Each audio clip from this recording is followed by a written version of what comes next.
Wake up, the footy's back! Did you hear that? It's back! Let's go!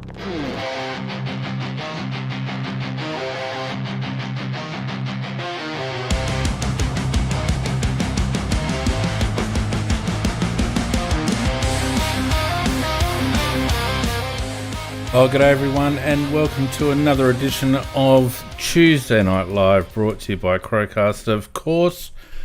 Another great week for the Crows with another great showdown win. Lots of controversy, lots of heart-stopping moments, but we got the chocolates in the end. A pretty big show to go through tonight. We've got lots to talk about. A bit going on in AFL world. Of course, we will go through briefly the showdown for Macca's benefit. We will also go through the rest of the weekend's results. We will look at the Hall of Flame. There's a few candidates this week, and we'll end up previewing the game versus Richmond next Sunday. In order to do that, I need to welcome our favourite cohort, Macca. How are you, mate? Thank you, mate. It's a very nice welcome, but I'm very good, thanks, mate. You're actually invisible at the moment, but that's all right. We will continue on, and I'll fix that as we go. How was your week, mate? How have you been? No, I've had a pretty good week. Nothing special. Just jogging along, just doing what I always do, which isn't much. Well, people are always very interested in your life, mate, and you know, what you've had for tea and all that sort of crap. So I thought I'd just ask. Well, I can answer that. I had prawns, pan-fried in garlic butter, mate. Beautiful. Oh, dear. Don't forget, Macca, and I know you haven't forgotten because it's always in the front of your consciousness. The Tuesday Night Live is brought to you by Next Body Corporate Services. One flat fee, no insurance commissions, tailored personal service. If you are looking for body corporate management for your strata or community title, Macca, or anyone else who might be listening, go to www.nextbcs.com.au. You can send us a contact, or you can give us a call, or you can do whatever you like, but get in touch, and I guarantee you the people at Next Body Corporate Services will smash the competitors on price and service. What they say, mate. That's what they say. Absolutely. All right, mate. Obviously, we had quite a detailed conversation on Sunday night about the showdown, but I'm interested in your take on proceedings, mate. What do you think? Well, it was sort of a non-event, really, for the first two quarters, in the sense that both sides didn't get their forward lines going, but they've just at one stage there, I just wondered whether it was just going to continue like that, but it didn't. Miller, he was absolutely outstanding, and we got a bit of a run on in that third quarter, just right before the third siren at three-quarter time. I think we cracked 3 goals in a row there, and off memory. And I thought, well, that's probably going to be a good enough lead to win it, because we've got a couple, I think, straight after the break again, something like that. But then that was really the last time we scored a goal until the final siren, courtesy of the umpires on many occasions. And I thought we were in a little bit of trouble there, but. Thanks to the magic of what I would call a rising star in Cookie. Cookie's really starting to believe in himself, and that goal he got under that pressure, as calm as he did, was just bloody beautiful. And I had thought we'd done it in when they got that goal from a lovely one-handed throw to Berry, but good old Cookie. That was fantastic. Yeah, it was pretty good, mate. Very exciting, and a bit of controversy. What do you think of the umpiring? You're not allowed to call umpires cheats, are you? Or are you? You can do whatever you like, mate, because it's as long as you've got the appropriate legal legal backing because I'd take no legal responsibility for what you say. Well, I thought, there was at least 4 goals in which we were done on very poor umpiring decisions. The one from the arc, if anybody could justify the one from the arc on any logic whatsoever, I cannot understand it. They show a ball hovering in the air. That doesn't show what angle it came from or anything like that. And whereas the goal umpire standing right next to the goal post, he was in the correct position, could see that it was in. Perfect position. Yep. And to make that was ridiculous. The Butters free kick, that was ridiculous. The last goal that Berry got, I'll swear, I've watched it 100 times and I cannot see a hand hit the one that threw the ball. But then we go down our end. No, because I thought that originally too. I thought Wines had rugby thrown that out. But when I watched the replay, Wines did a couple of handballs like that. And I reckon it's a moving hand, but I reckon he does get a fist to it. So I'm 50-50 on that one. 50-50 on that one. Yeah, because then there was the one against Rochelle, which was allegedly a push at the back. Honestly, when you see what happens in the goal square normally, that was nothing. It was just nothing. Rankin's running too far. The umpire obviously didn't see he bounced the ball twice. And they measured it out on the TV. They just said that was so wrong. But I could go on and on. I think that, it was at least 4 goals. It was almost as if it was conspiracy to get us beat. But I'm so glad that Miller, who I think was outstanding on the night, fantastic game. He got the ball across the curtain. Who hadn't touched the ball much, but he did get a little bit better as the game went on. And Cookie, I really think, I remember saying to you a few weeks ago that the coach had said to Cook that he believed he could be like another Zorko for Adelaide. And I thought to myself, that was a big, big statement. On the way he's starting to play, well, if he keeps going and progressing along the lines that he does and have the same self-belief that seems to be getting, I think he just might do it. It was absolutely fantastic. Well, I think the Zorko comparison is actually quite amusing because I think Cookie might end up having a few more chops than that. The amount of poise and composure that he's starting to show under pressure, his ability to hit targets, his ability to create, and the level of self-confidence is growing. And D. Jarman-esque at times, Macca. D. Jarman-esque at times. Yeah, I'll just answer Munjid in the chat. He said, did Macca write off Cook a year ago? Munjid seems to take personal delight in trying to put me down in the chat all the time. Mate, there was a game where he had 1 or 2 possessions and I said I didn't want to see him again. And that's correct. And I think most people would have agreed with me at that time after that particular game. So, Munjid, just keep it up, mate. You're just really getting under my skin. You're just annoying. So, in other words, he was right. No, not that because of that. The last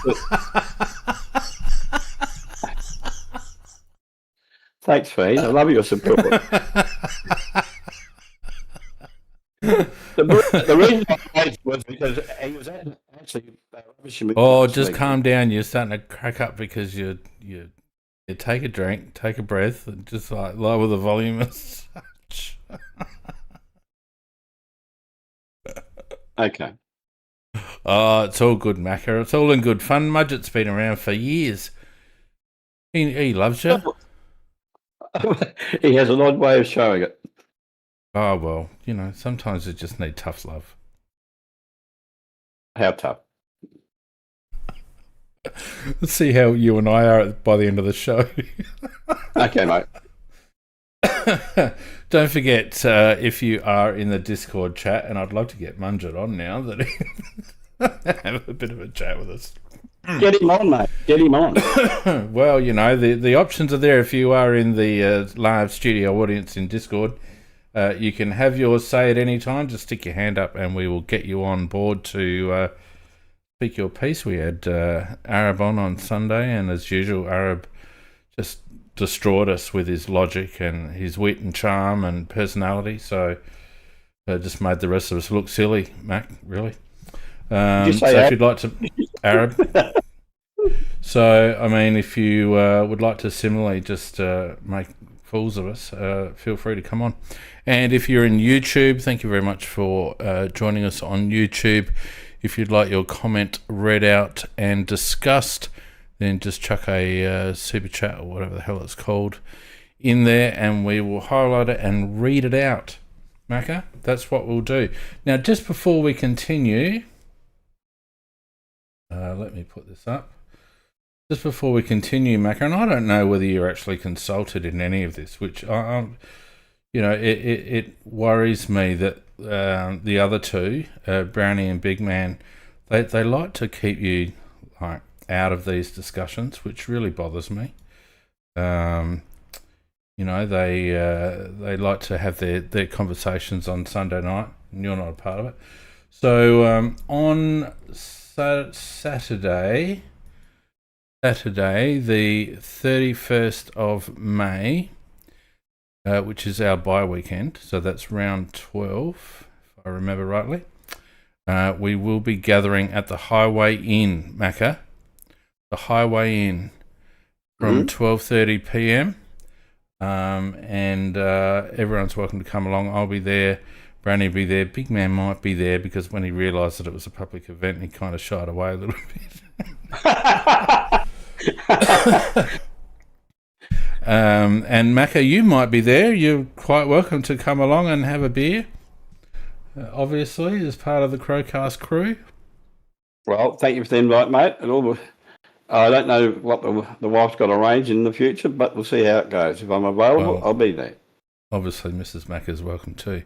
But yeah, if you are looking to hang out on that Saturday and watch a bit of footy and have a few beers and get around the Crowcast, I am trying to maybe get a little bit of a tab going on the house from the highway, but we'll see how that goes.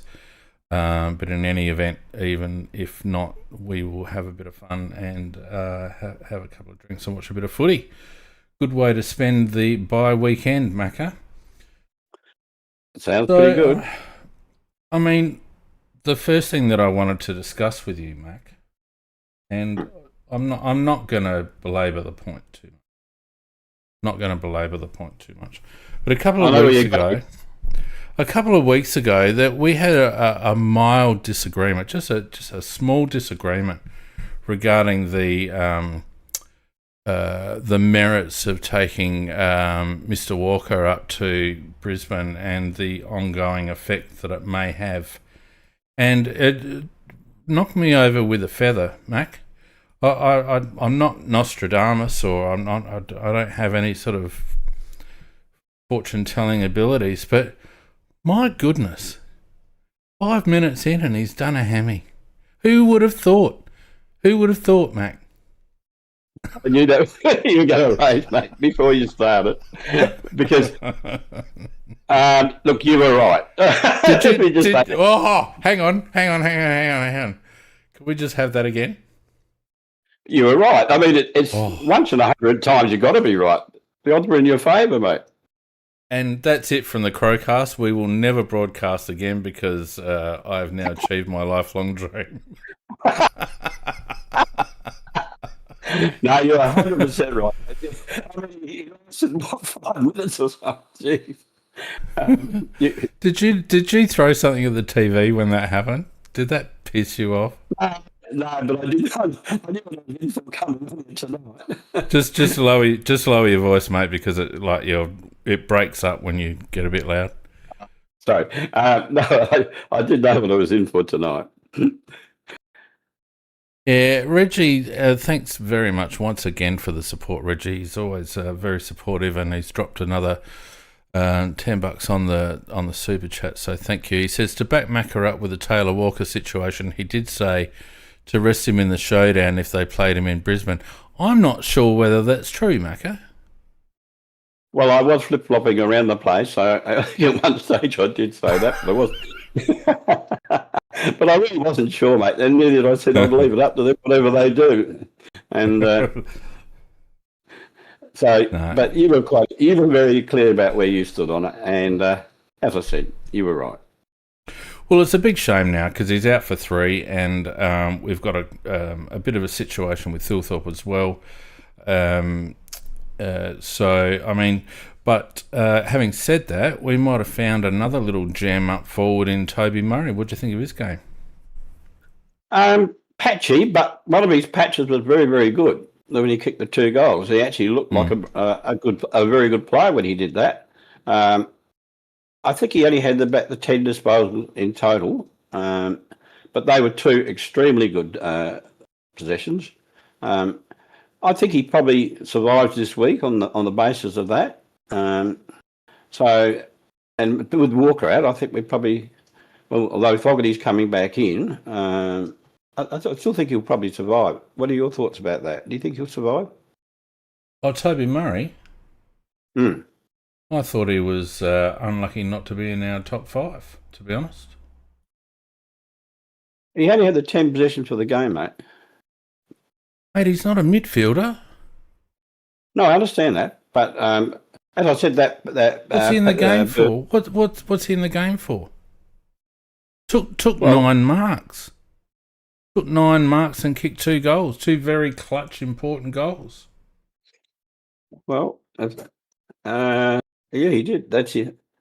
Fair enough. He paid his way. He paid his way, but Fogarty's coming in. So the question really is, do you persevere with the 3 tools? Is really the question I was asking.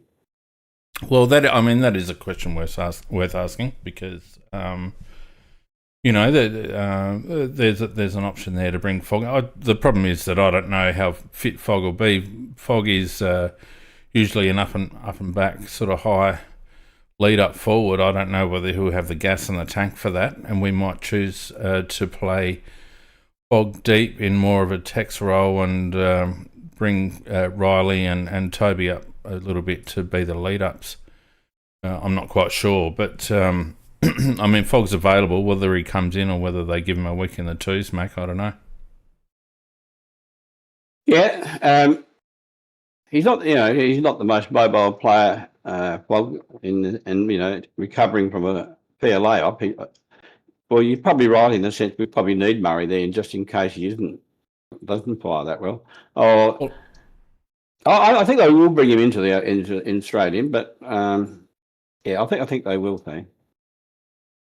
Yeah, well, I mean, don't forget Murray's the second ruck too, and he only got a couple of hit-outs on the weekend, and that, I think, is a real big area for Toby to work on if he is going to be a genuine second ruck option, because he didn't provide a lot. He got soundly beaten by 2 very good ruckmen, I might add. Sweet and Vicente played pretty well, I thought, and even gave Lockie Murphy a little bit of a touch-up in terms of the hit-outs. Although I thought Lockie McAndrew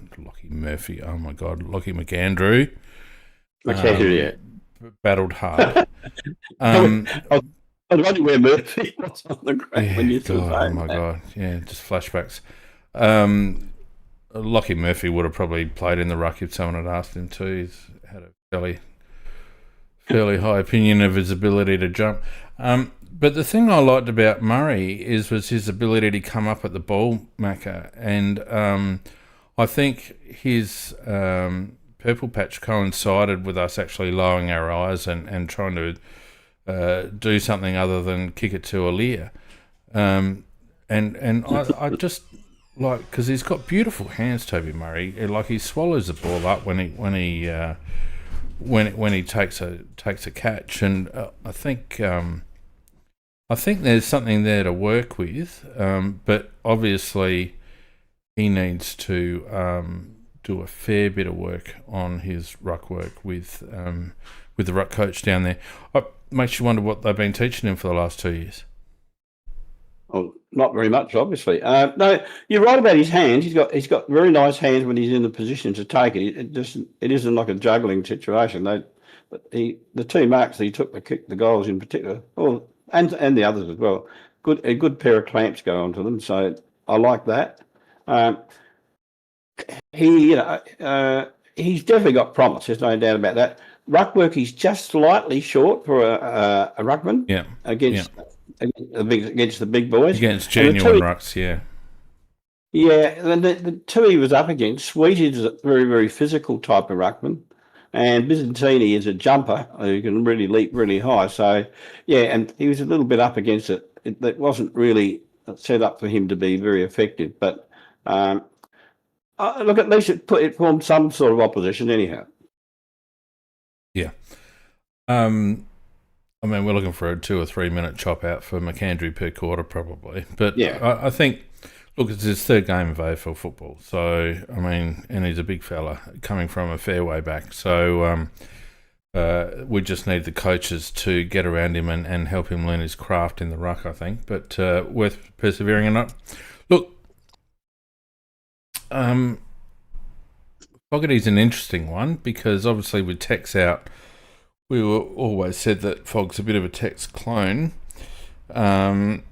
But it is Richmond, and I guess the danger is you take Richmond too lightly at their peril. They'd be up and about a little bit, and we'll preview the game later. But I think you don't want to get too cute with selection and dropping people. And we're playing on the G, which is not a small ground. Initially, I thought we'd just bring Fog straight in, but on reflection, I'm not sure whether we will. Well, it's up to them by the way they look at it. I probably would bring him in, Fiend. It is a bit of a worry that he hasn't played any games whatsoever. I do agree with that. But he generally plays better with Walker not being there, and because that makes... No, that's actually a lie. That's not true. Is that right? Not true. I would have thought that it gave him more opportunity. Well, I mean, potentially gives him more opportunity, but the stats don't show that he plays better without Tex there. Okay, if you looked that up, have you? Yep. Oh, well, you obviously haven't. Okay. You haven't done your research. You just come on here and talk shit. Yeah, exactly. I just want to be in the same vein as you, mate. Anyway, go on. Yeah, so yeah, well, I certainly would pick him anyhow. Yeah, okay. And I mean, look, it's a matter of his fitness, I guess. Well, if he's chosen, he has to be on the basis that he is fit to play. Otherwise, it's just a stupid selection. Yeah. Well, we've seen those before. Mitch Hinge, Tex Walker, Calamachi. Who was also available this week, Mac, and we'll leave that for a minute because we've got a preview to do, but let's focus a little bit more on the showdown before we get through that. I felt like Isaac Rankin, particularly after halftime, started to warm up to the task. Mac saw him hunting the ball a bit, and I just felt like a little bit of the passion returned to his play. What do you think?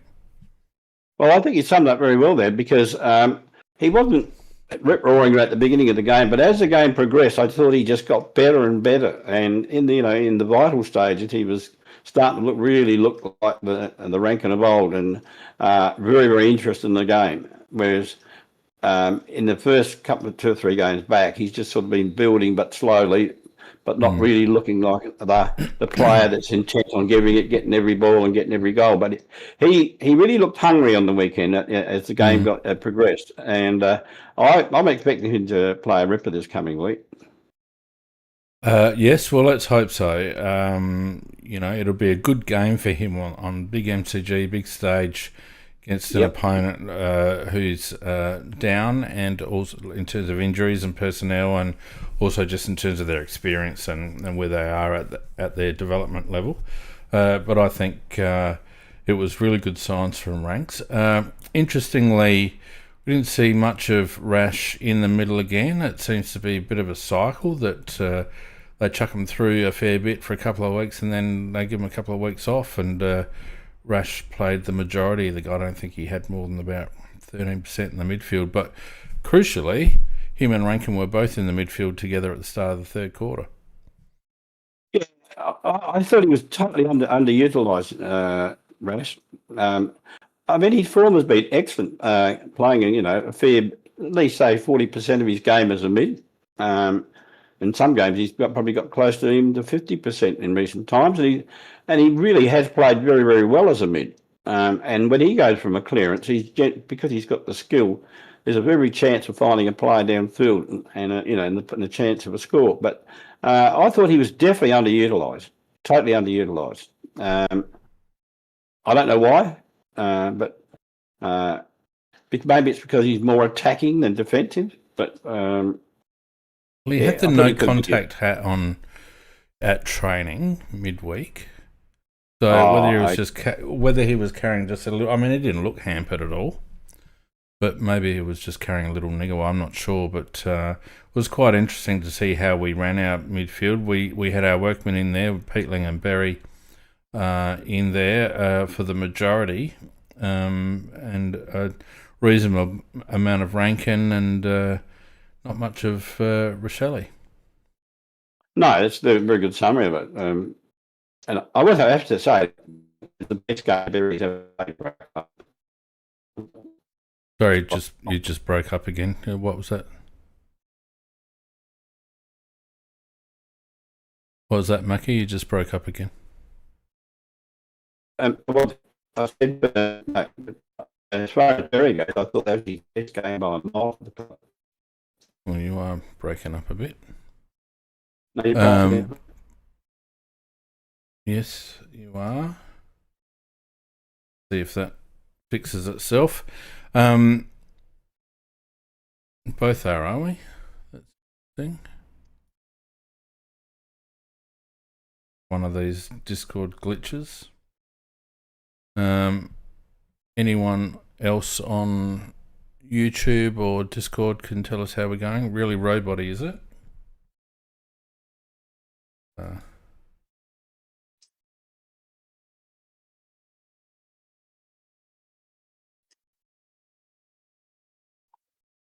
You there, Pete? Yeah, just hang on a minute. Right. Hopefully that's a bit better. That is better. All right.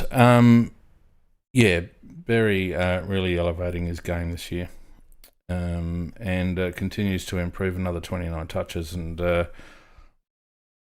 remember the days gone by when his presence wasn't really wanted by certain individuals on this podcast, but that's probably changed now, I would have thought. I'd still trade him for certain players if they're coming in, but no. Look, in fairness to him, I don't. He's not a star midfielder, but he's a real working midfielder, and that was the best that he's ever. He's done in my opinion, anyhow.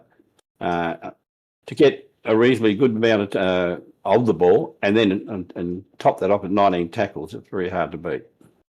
Well, I think what's underrated is the 700 odd metres gained, because to get that from your inside mid is really, really good. And I think that's where he has elevated his game, is his ability to drive through congestion, get clearance, and actually take ground.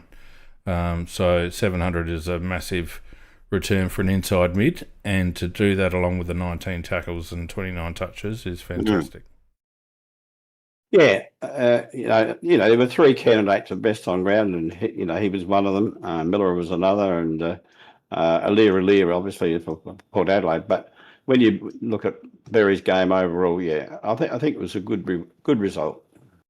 I think I would have gone Miller. I thought Miller was key when we were struggling, and I think Bez. The only knock I would have on Berry was his ball handling at times was a little bit dodgy. He fumbled a few under pressure, and he's really got to get that out of his game to just elevate himself to the next level. Having said that, as Jad points out in the chat, there's only one other person that's done plus 15 tackles and plus 700 metres in a game, and the other bloke's Gary Ablett Jr., so he's in pretty good company. Is that right? Yeah. Well, he's certainly in top company there. Yep. But I thought Wayne Miller Jr. just continued on with his excellent form. and he was obviously crucial in that last play and also in the previous play where he deserved to be the winning goal kicker. But his ability to stand up in tackles and be evasive enough to be able to get disposals off and get through congestion is just off the charts. Not many players in the competition are better in that regard. He's got amazing skill, Pete. He's got amazing skill and talent, and his ability to read the ball, and then his disposal overall is good as well. I mean, he's actually a very complete footballer at the moment, very complete. And if you look at our best and fairest for the year so far, he'd have to be leading it because he's been so consistent as well. Yeah. Richie Mad says in the chat that Berry didn't beat Laird's tackle record. Well, I think Laird is the only person in AFL history to have 20 tackles and minus 700 metres gained. I think, you didn't get that, did you, Macca?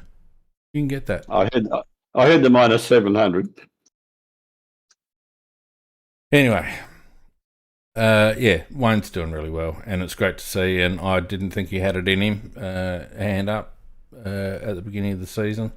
I really felt that he needed to step up, and thankfully for all of us, he has, because he's a real asset off that half-back line.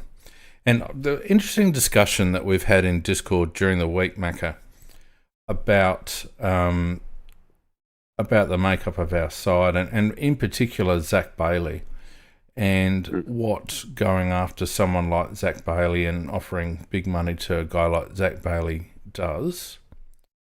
And my comment was that, pardon me, you can go one of two ways. You can try and shoot for an elite midfield, which is and that elite midfield becomes the engine room with regards to your ball movement from defence to attack. Something like a Sydney, with their elite midfield, their midfielders get very involved in transition.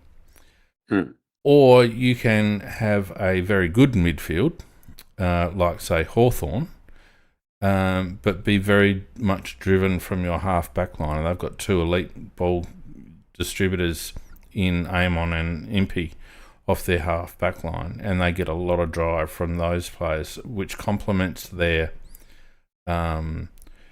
way that they play, and that they tend to compress the ground a little bit more, have their forwards up higher and their defenders up higher, and do it that way. So I don't know whether Zach Bailey's the right fit for us. Well, if you look at the Hawthorn situation, though, Fane, it is a totally different setup to the majority of teams in the competition, and the way they do it. They've got workhorses and very good workhorses on ball. They're very hard to beat because they do work very hard to get the ball.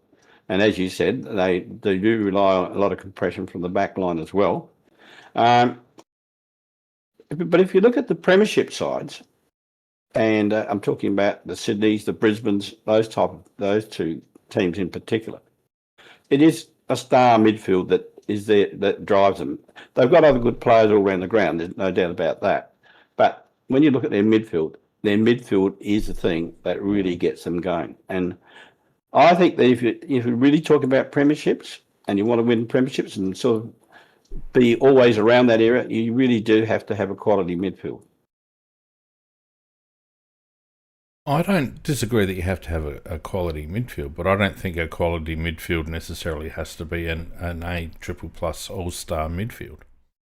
I think if you've got a good mix of talent in there, then you don't necessarily have to have the best midfield in the competition, particularly the way the game seems to be heading now. I mean, if you watch and we'll get into the other games of the week shortly, but if you watch the Hawthorn-Collingwood game on Thursday night, that was just an out-and-out shootout. You don't see many games like that until this year when things seem to be really opening up, and a lot of clubs are quite happy to play that run-and-gun style. So, I mean, it all comes down to how you want to move the ball. And I've commented before that our midfield doesn't get involved heavily in transition. We tend to be one of those teams that pushes our half forwards up very high, and our Neil Bullen and pardon me, and Tex and those blokes get involved in our transition. And if you have a look at our inside 50 numbers, our midfielders aren't heavily featured in that statistic. Whereas a team like Sydney, very much so, their midfielders are very much featuring in that statistic. So I think on that basis, we can talk about the speed of the ball movement all we like, that's a different subject, but the way in which we play, I don't know whether I'd spend 1.5 or 1.6 on Zach Bailey, Macca, to be honest. I wouldn't hesitate, mate. I really wouldn't hesitate. On what basis, though? On what basis? Well, I think the guy's a star. I think, he's... Why, though? He's a fourth rotation midfielder at Brisbane. Only because of the fact that he's good enough to play as a forward and does score goals. And then when the other boys have a change, he goes on the ball. He certainly does his job there as well. I think he's a quality player. I'm not saying he's not a quality player. Not for one moment am I saying that. I'm saying is he the right one? Because we've got two of his type already, Isaac Rankin and Josh Rochelle. Yeah, he is much taller though, and I don't see him playing exactly the same as. He's not much taller at all. Zach Bailey? Yeah. No. He's taller than Rankin. He's been taller than Rochelle. Neither of those two boys make 6 foot. Hang on. You keep talking. I'm going to. He's 182, Macca. Zach Bailey. 182. Yeah, that puts him just a bit over 6 foot, maybe close to 6'1". What about Rankin and Rochelle? Rochelle is 1.8, so 2 inches or 1 inch. But I think he's a different style of player to both those. It's just adds more variety in the Rankin. I mean, Rankin and Rochelle, they play different styles, and they're both forward mids. Yeah, but I mean, Rankin has got that elusive speed. Rochelle is very clever.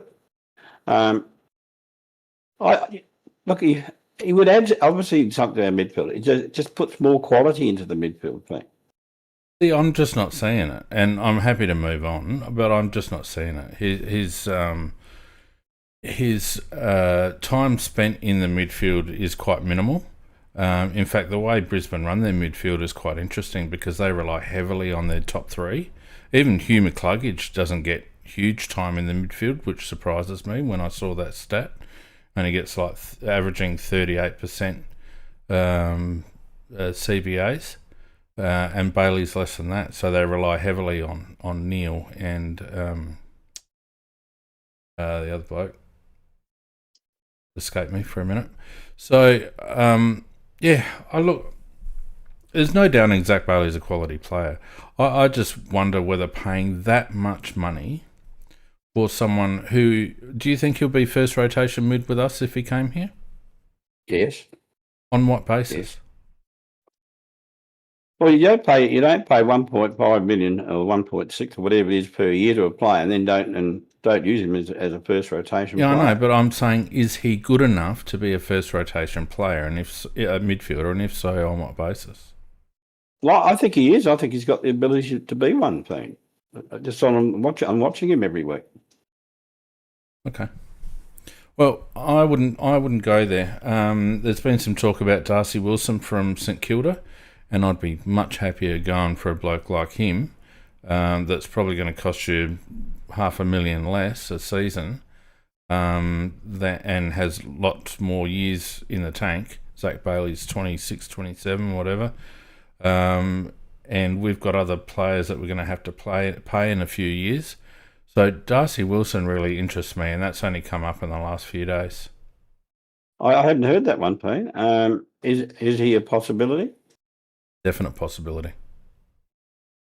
he's a good player. He is a good player. I'll be certainly happy to have season. him. Has had an excellent season. Yeah, no, he definitely have. I mean, whether Zach Bailey comes or not, we don't really know that. But if if Wilson was a definite, I'd be very happy to grab him. Very happy to grab him. Well, I mean, he's not definite. It's round 8 in 2026 we're talking about. No, I understand. But there is talk that he's looking not a huge fan of Ross Lyon. And I know that I'm pretty sure that he was our draft target before the Dan Curtin situation played out, and we couldn't ignore Dan Curtin, obviously. I'd be very, very interested in Darcy Wilson, and I think he is someone who could be a genuine outside midfielder, like a receiving midfielder, which is what we need to complement Peatling and Berry and possibly Sid Draper as well. I'd certainly be very happy to have him. Very happy to have him. He is a good player.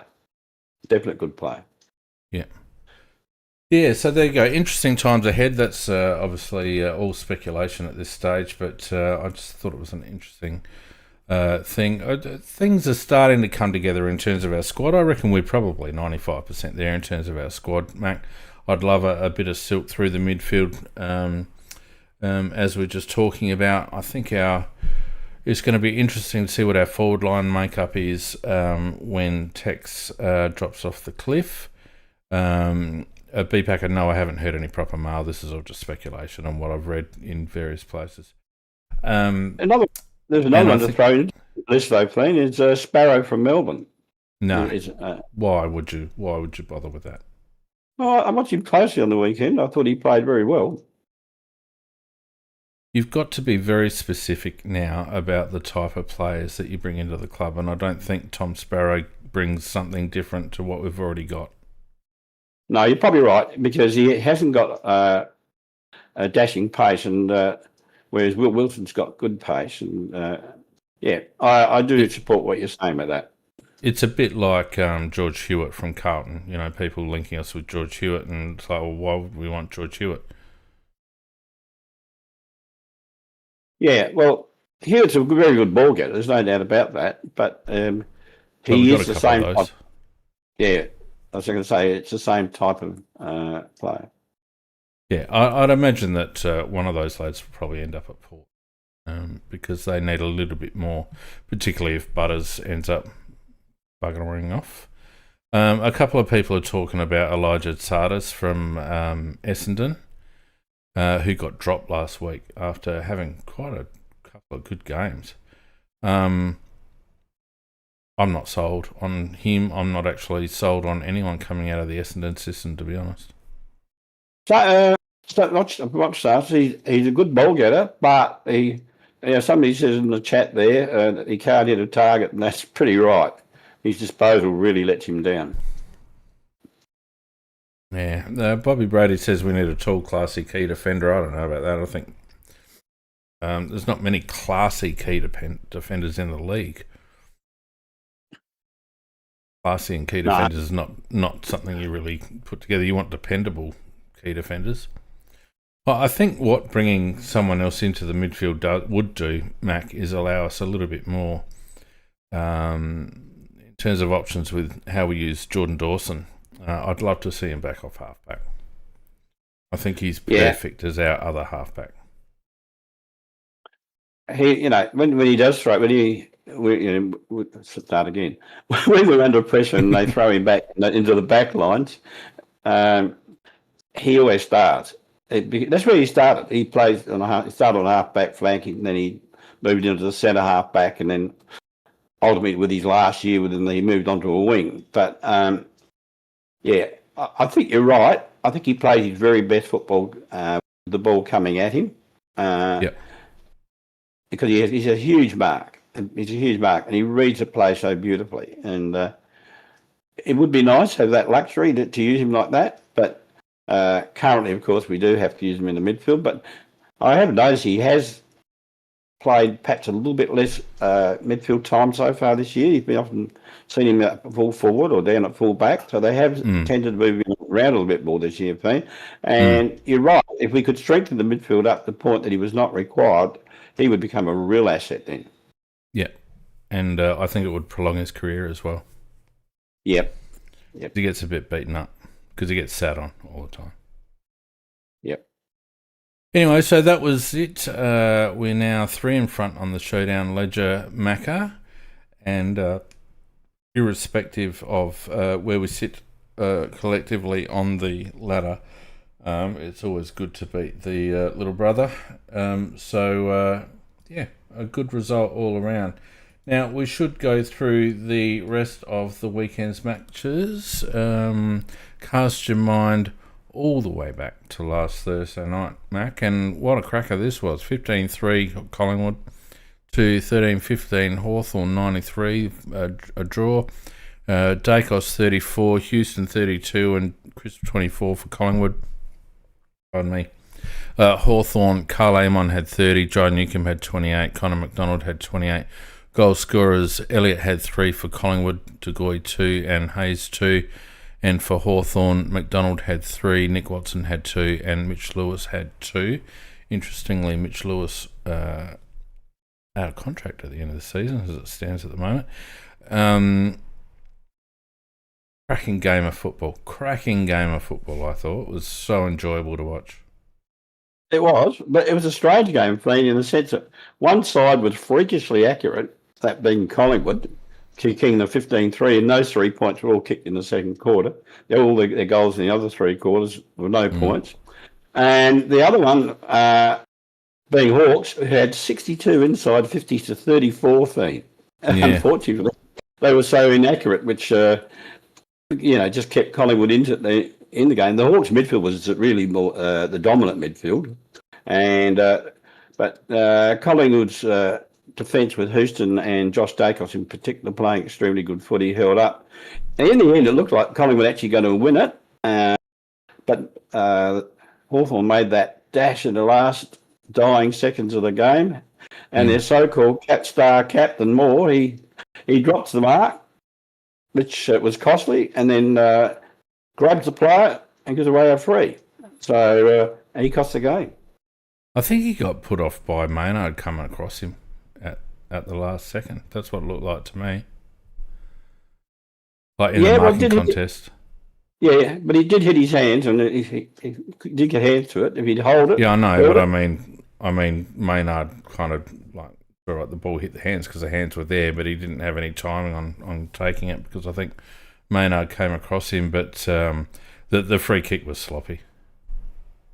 It was sloppy, and probably a little bit of justice, really, because as I said, they had the 62 inside 50 to 34, so they really did have the.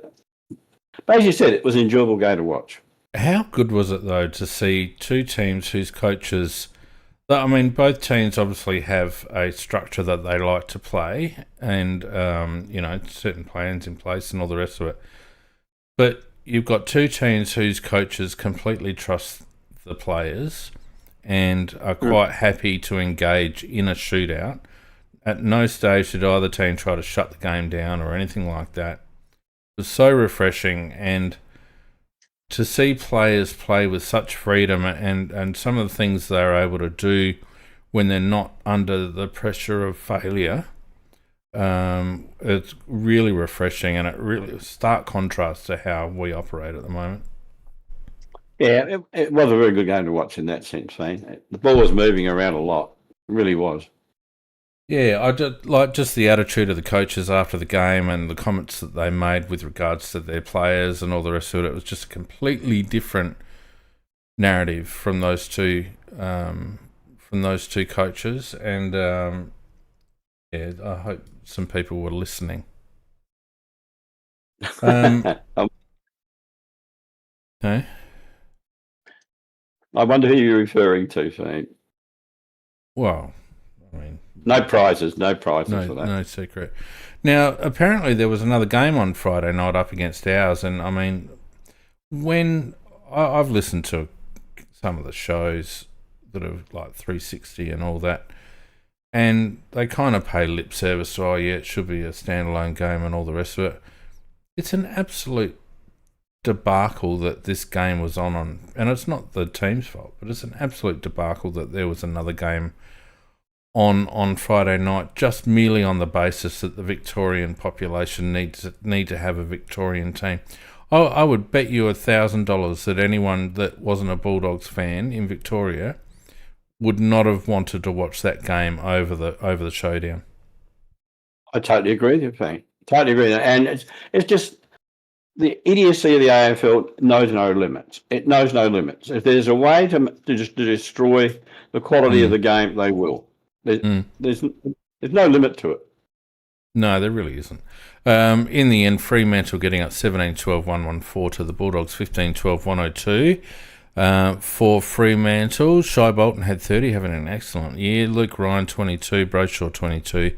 For the Bullies, Bontempelli bounced back with 33 touches, Bailey Dale 32, Matthew Kennedy 30. Goal scorers, Hayden Young kicked 3, Tracy kicked 3, and Swikowski kicked 3. And for the Bullies, Bontempelli 2, Riley West 2, and Lockie McNeil 2.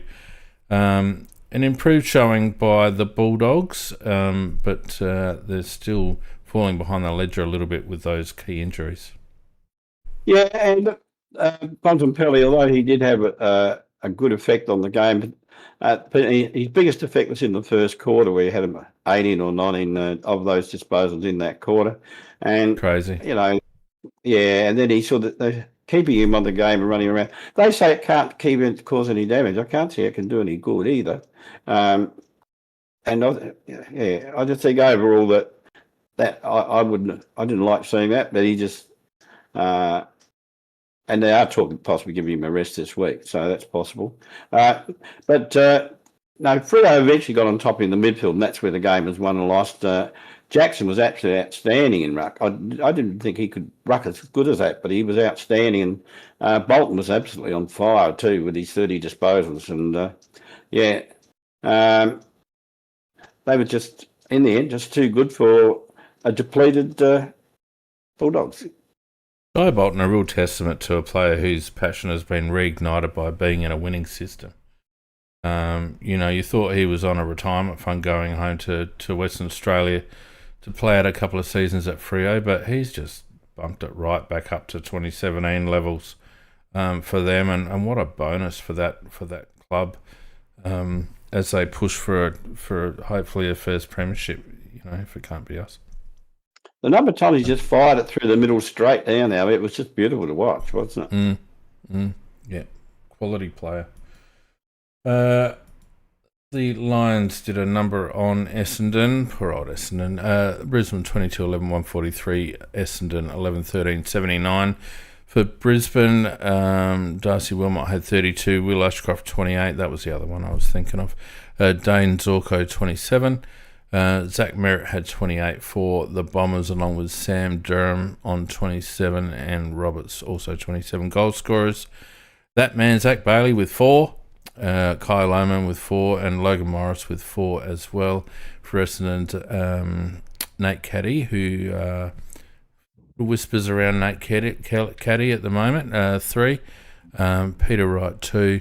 Zach Merritt 1.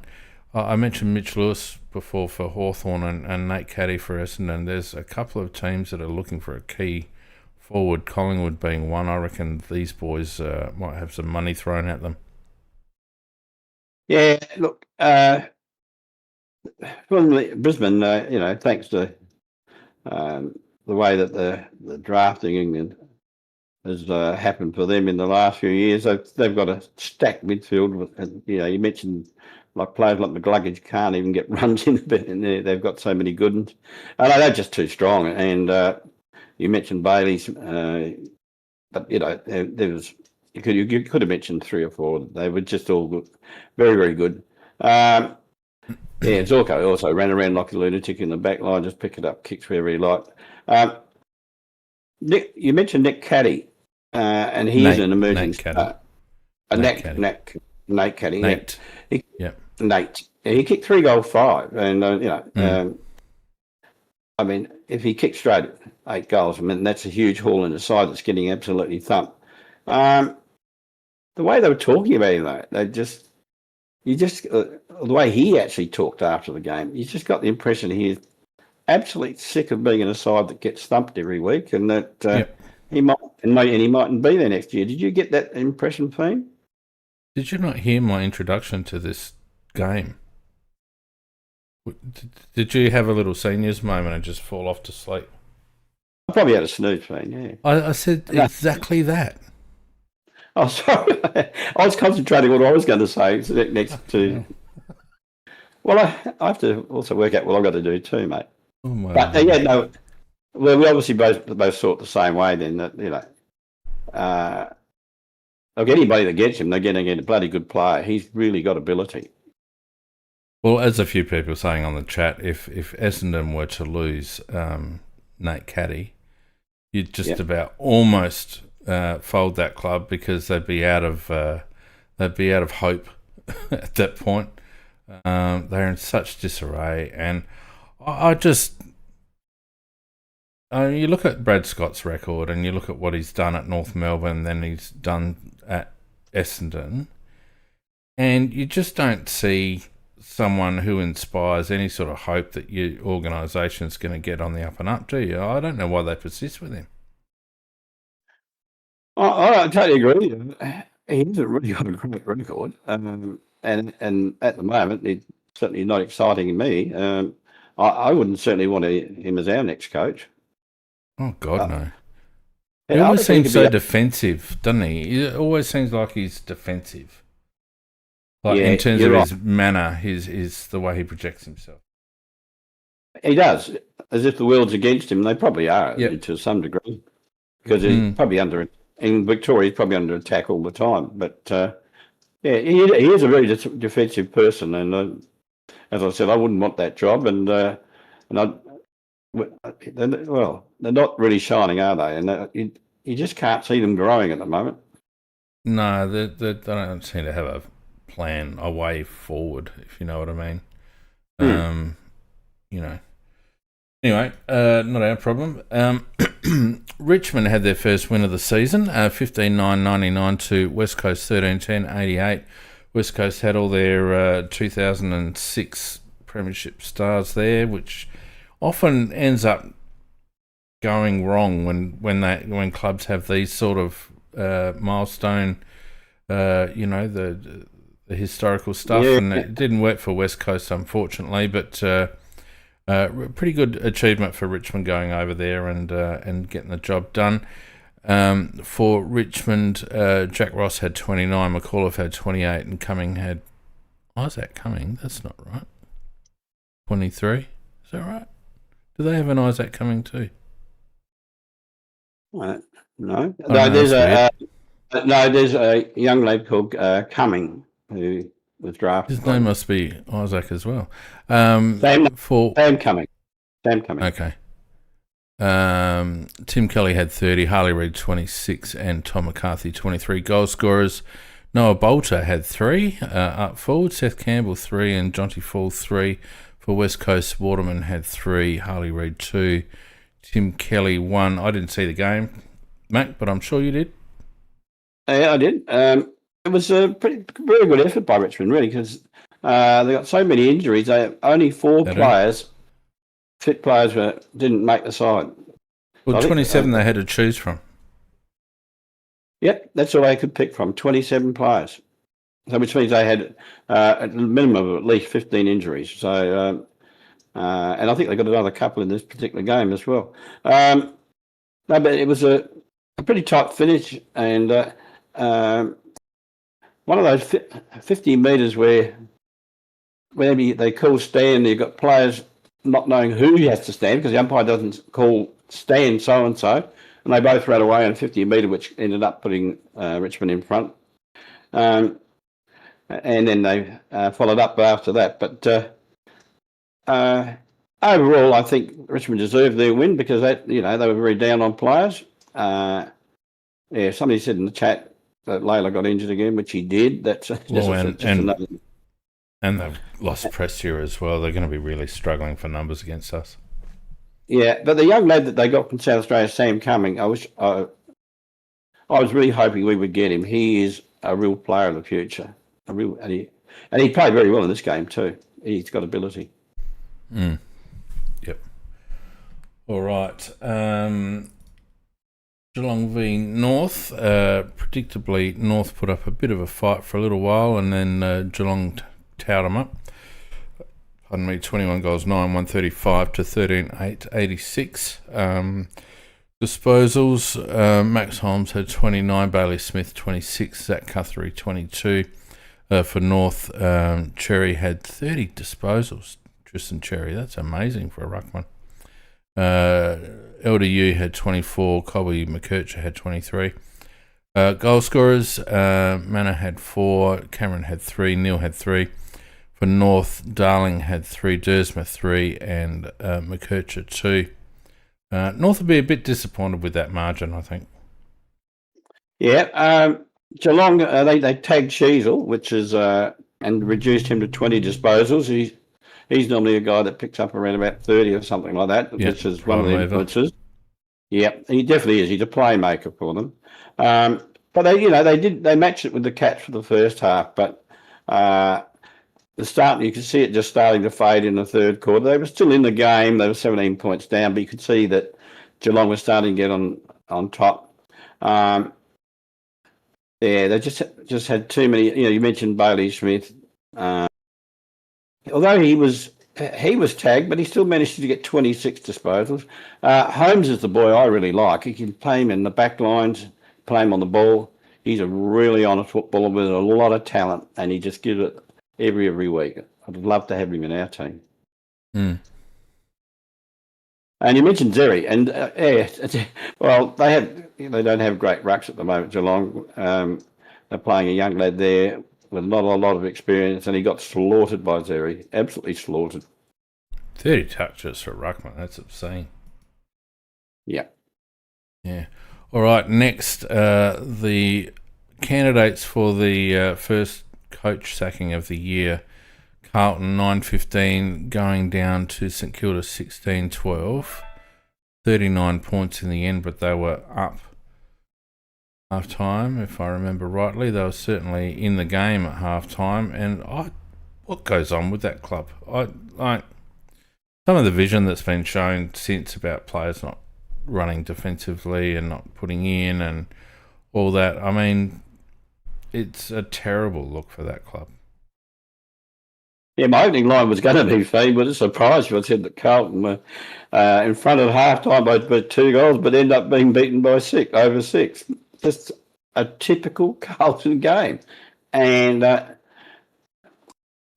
very fact that they can match it for a half tends to suggest there's some ability there. Is it a psychological thing, Fee, or is it physical lack of physical fitness? Because it happens every week. Every week it happens. I honestly think that the problem with Carlton is their squad drops off really quickly. And so you end up having a lot riding on a few players. And those players fatigue physically, but they also fatigue mentally when they're the ones that have to get it going week in, week out. And the bottom 6 or 8 of that side they're interchangeable with any other random 6 in the AFL. Like, there's nothing special about them at all. I think that's where they come unstuck. And I think over time, because don't forget, Carlton finished third, 3 seasons ago?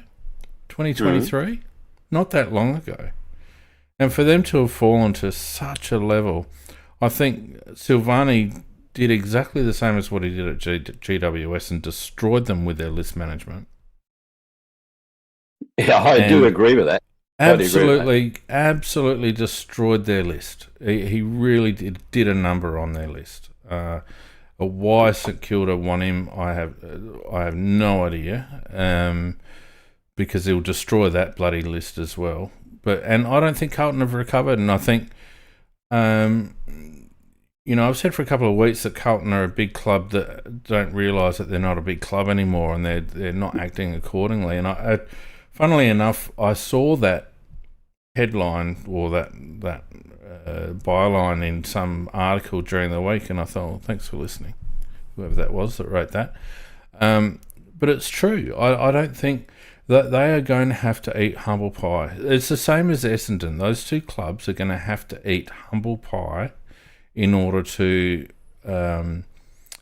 get back to and it's going to take a while because their list profiles are shot, and the way that their lists are situated at the moment are just shot. You got Patrick Cripps, who's been battered to within an inch of his life carrying that club. Waitering doesn't look engaged, and you haven't got much else. Harry Macca is prone to the yips, not really a reliable forward. They sold the farm when they got rid of the prodigal son in Charlie Curnow, who's now, loving life up in Sydney. They're a shell of a club. Can't argue. 11-5 to 2-8 in the second half after they were leading at half time. It just backs up what you're saying. You mentioned Mackay, or Mackay, but however it's pronounced. I would not want it. I would not want him in our side for any love of money. He is, at the moment, he's just no good at all. He's a liability, absolute liability. Well, it's interesting because I think both the Mackay boys are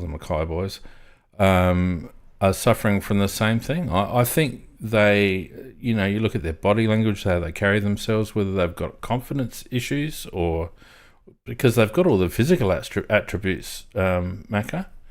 His brother plays down back for the Bombers and he's no good, and, Harry's no good, and they should be good. They should be good. So I don't know what's going on with them, those two boys. But Carlton are just a shell of a team, and St Kilda weren't playing well enough to win that game by 40 points, in my opinion. That margin was all on Carlton. Yeah, I'll buy that because they were pathetic. They were so bad. I'll buy that. Yeah. And the question is, what do Carlton do now? I mean, Voss is obviously dead man walking. It's his last year of his contract.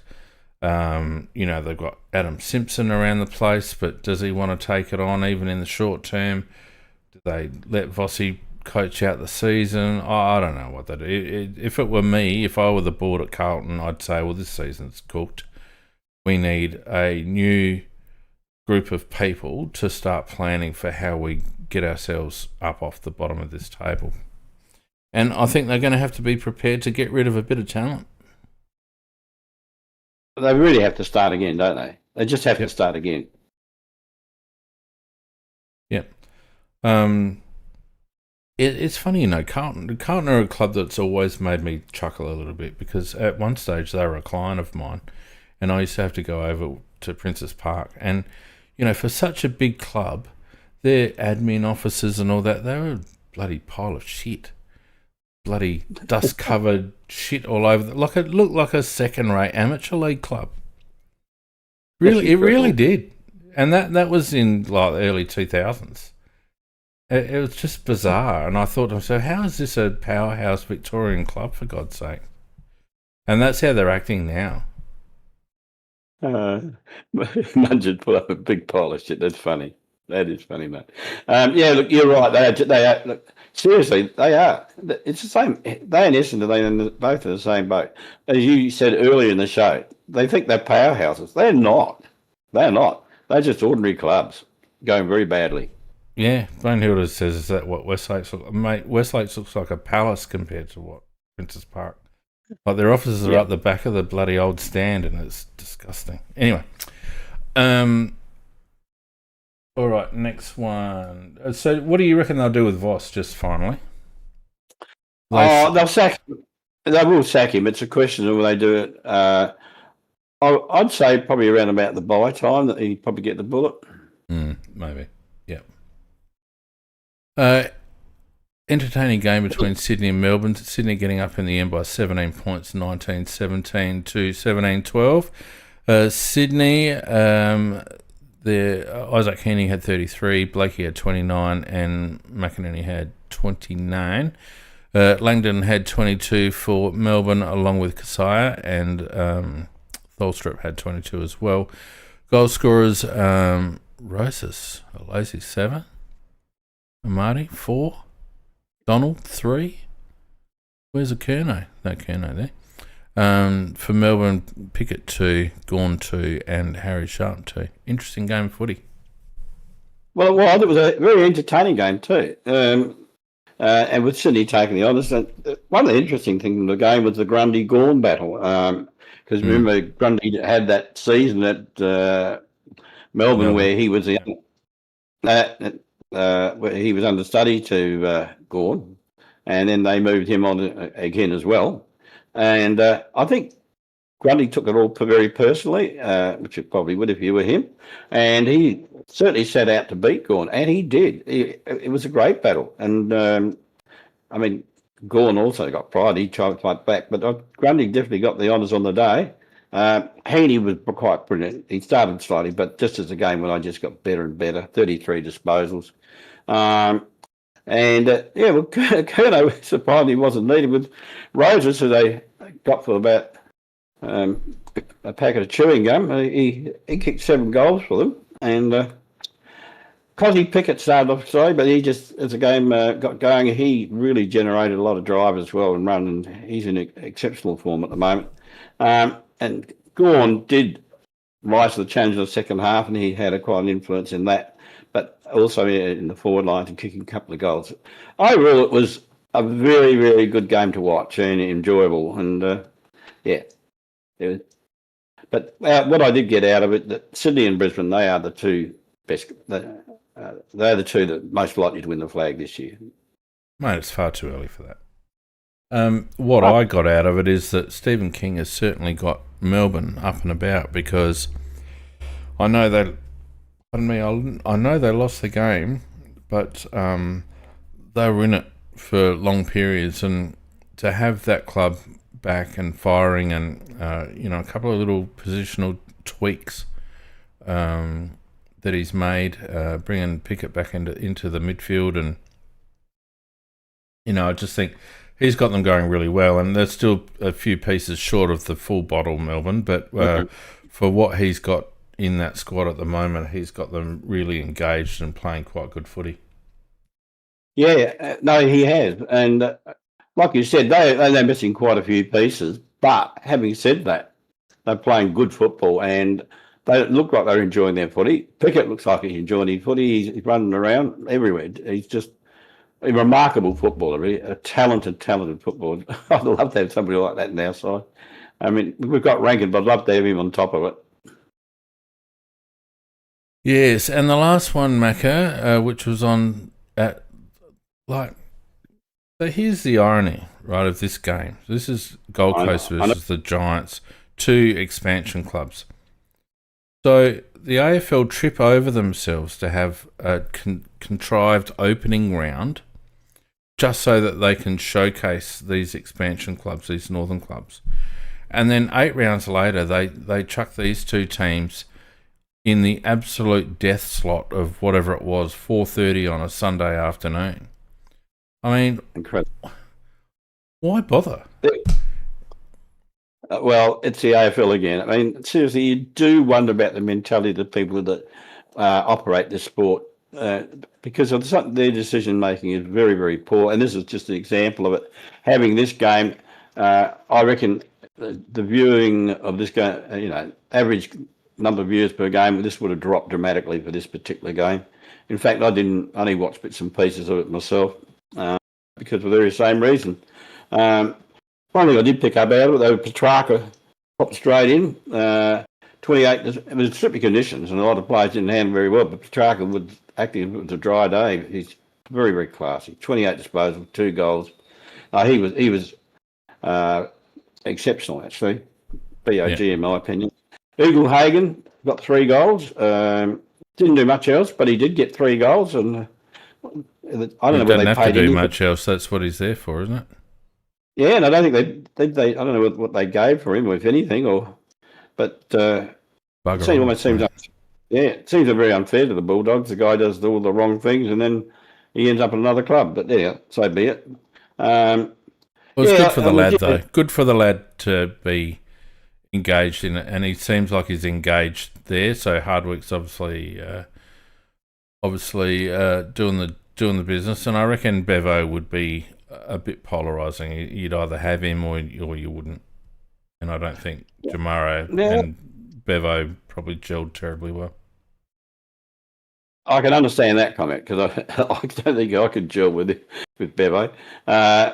No, I think Hardwick has obviously got him on side because and I think you're right. It is good that he is back in football in that sense because that keeps him away from all the dangerous things he was doing before. But as I said, from the GWS side, Callaghan, and they played Whitfield as a midfielder. Of course, he got the ability to do that. He's very classy. And Oliver, who we didn't want to, and probably with good reason, but he's 32 disposals from him as well. So, but it's the first time the Suns have beaten GWS for 5 years, and only the second time they beat him in 17 games, I think, which is a bit surprising. It is a bit surprising. Although GWS were up for quite a while, they've had a pretty strong list for quite a while. They're probably starting to tail off a little bit now, and probably going to have to go through their first list rejuvenation, you would say, in the next year or two, which Definitely. will be interesting. Be interesting because of the timing with Tasmania. They won't have it easy rejuvenating that list. Obviously, they've got academies and whatever to help them, but not the best time to be rebuilding your list. But I think the Giants are just about ready to taper off Macca. Some of their star players are just starting a little bit long on the tooth. Well, I'm very glad that the Crows started their rebuild a lot earlier, and that, we're past that situation because the point you raised about Tasmania coming in is very, very valid. I think for the clubs down the bottom that are only just starting their rebuild, they're not going to get very far because the priorities that are going to be given to GWS are going to be bloody enormous. So The it's going to be very hard. To Tasmania, sorry. Yeah, Tasmania. It's going to be enormous. Yeah. Yeah, well, I mean, they have to be. It's the same as every other club that's come in. They need a leg up. So that will be interesting. All right, let's have a look at the ladder after round 8, Macca, because it's starting to become a little bit more meaningful. Sydney and Fremantle on top with 7 wins. Hawthorn on 6.5. Brisbane on 5 wins, rounding out the top 4. And then 5 through 8, we've got Gold Coast, Geelong and Melbourne also on 5 wins. Collingwood on 4 wins, or 4.5 wins, I should say.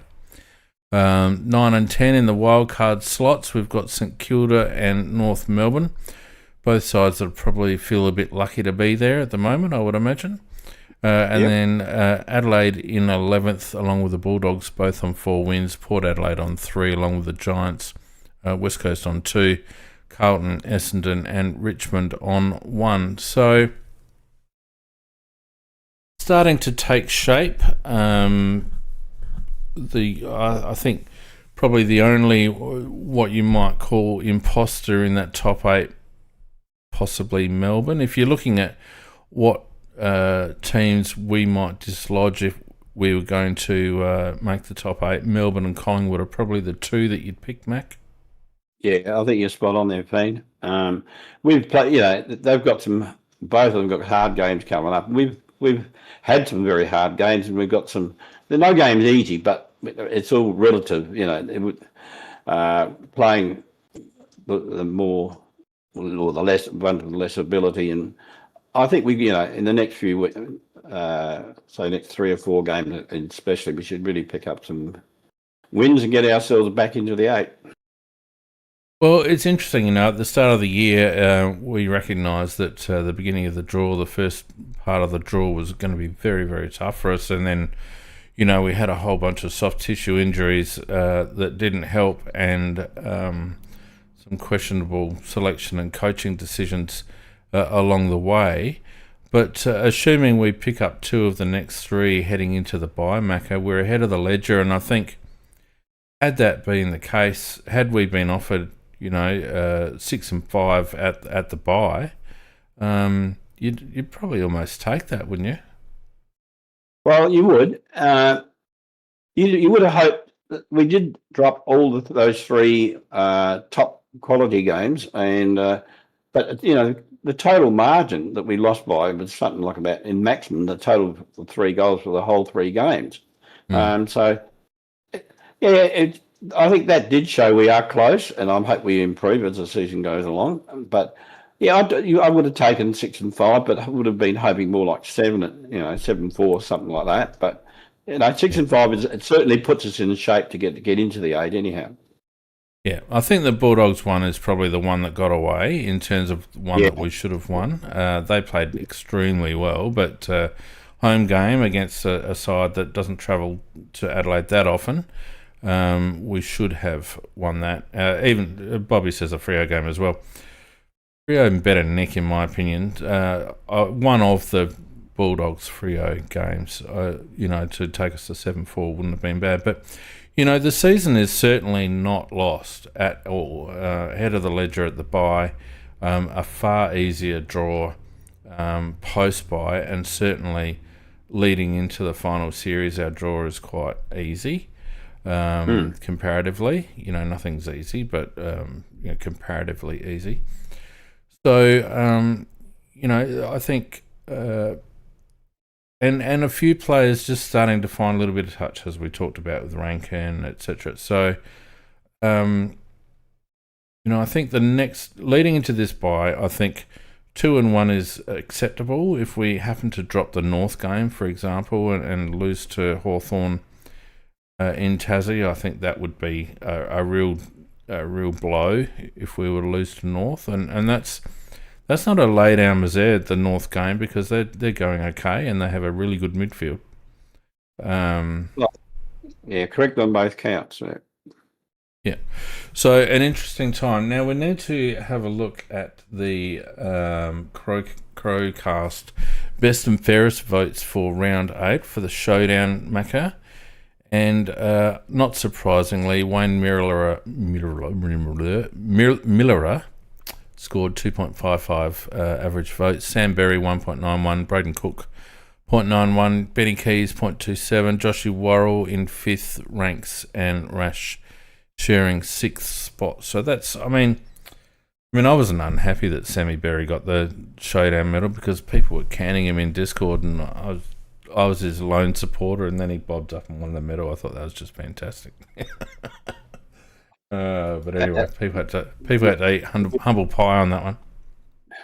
Oh well, we've had to, but and I'm glad I'm glad that we had to. I really wish Berry could play like that every bloody week because he was superb. Yep. Well, he's had a couple of games up around 29 touches now, Mac. So anyway, it says after round 7, it's actually after round 8. The best and fairest as it stands at the moment. Miller in front, Rochelle in the 2nd spot. Braden Cook sneaks up to the 3rd spot. Sammy Berry 4th, Worrell 5th, Dawson 6th, and Lockie McAndrew 7th. Probably a fair representation of the season. I think our voters in the Crowcast channel, Macca, have done pretty well at being accurate with regards to the best and fairest so far. What do you reckon? I reckon they've done a good job. I couldn't have argued with any of those. No, we wouldn't listen to you if you did.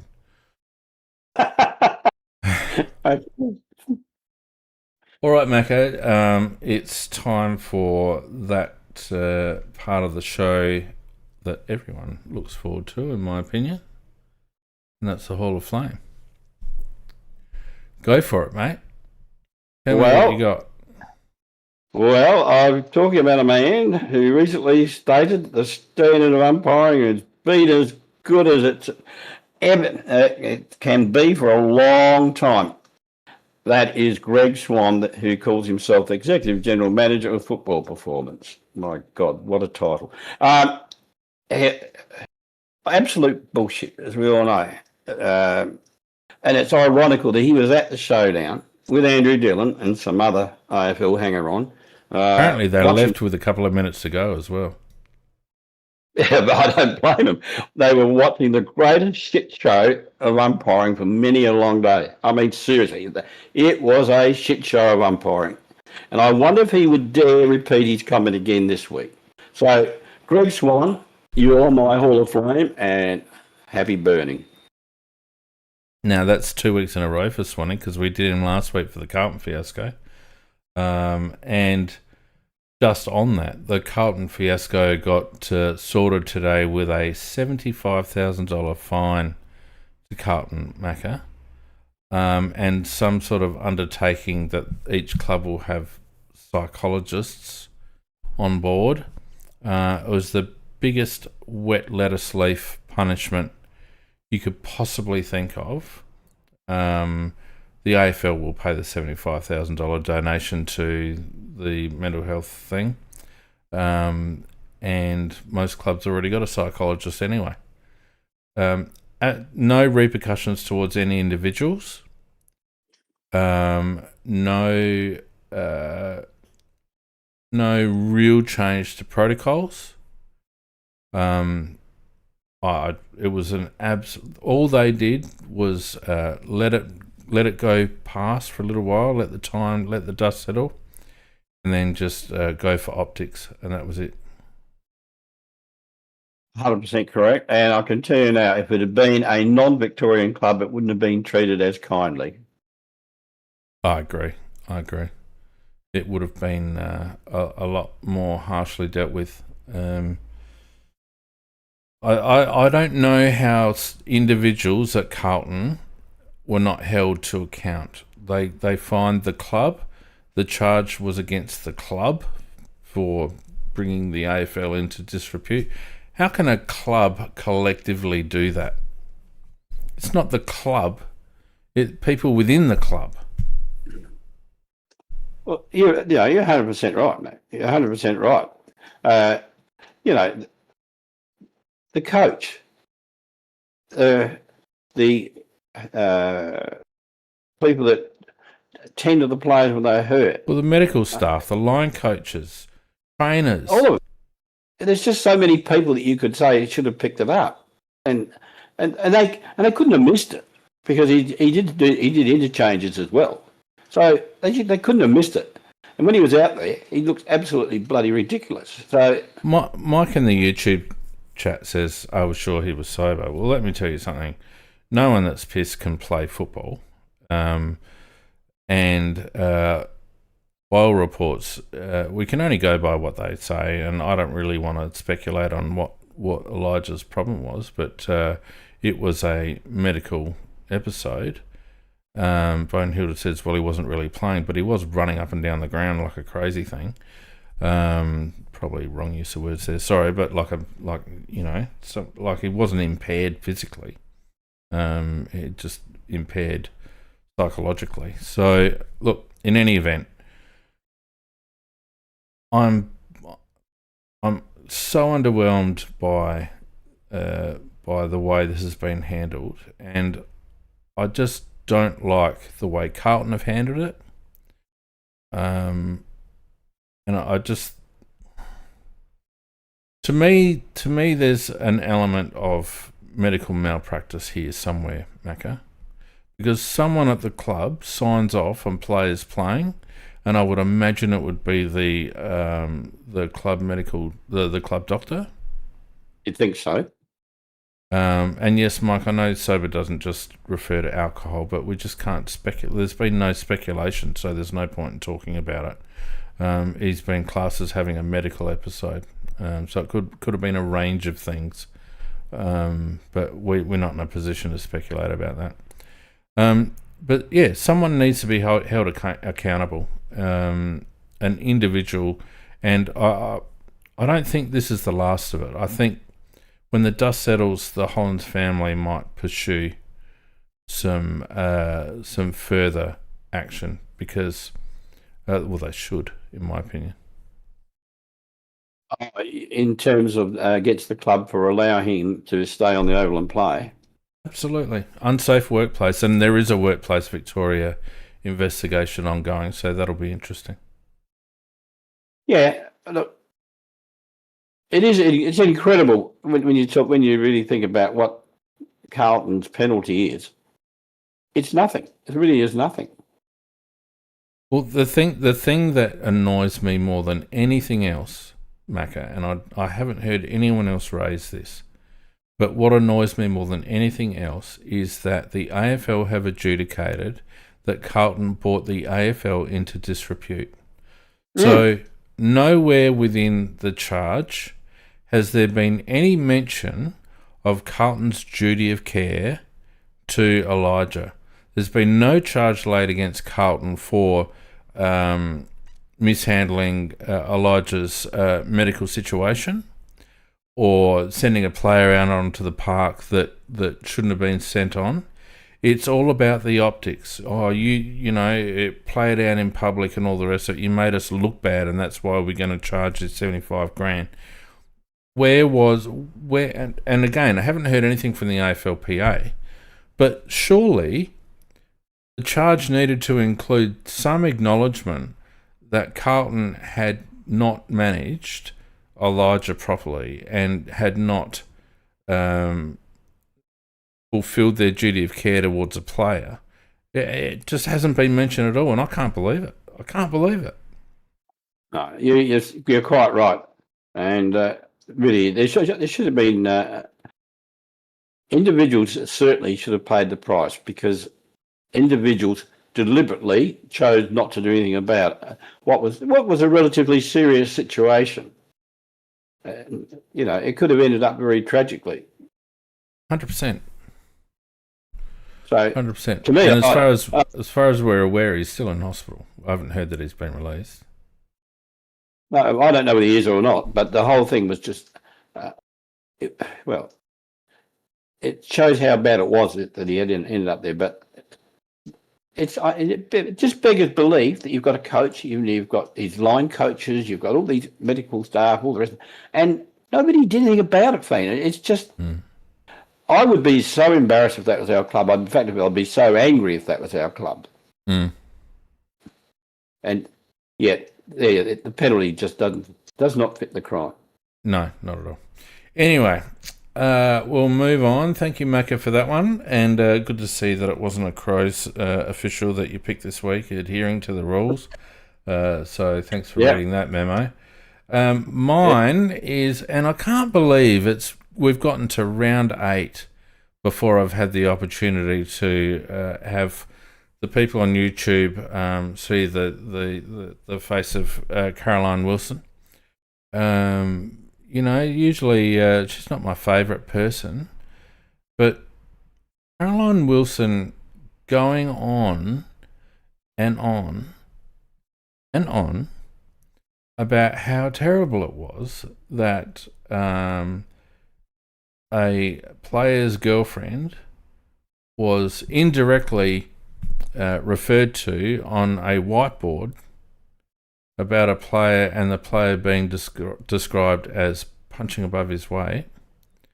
And apparently Caroline Wilson speaks for all women to say that that was abhorrent.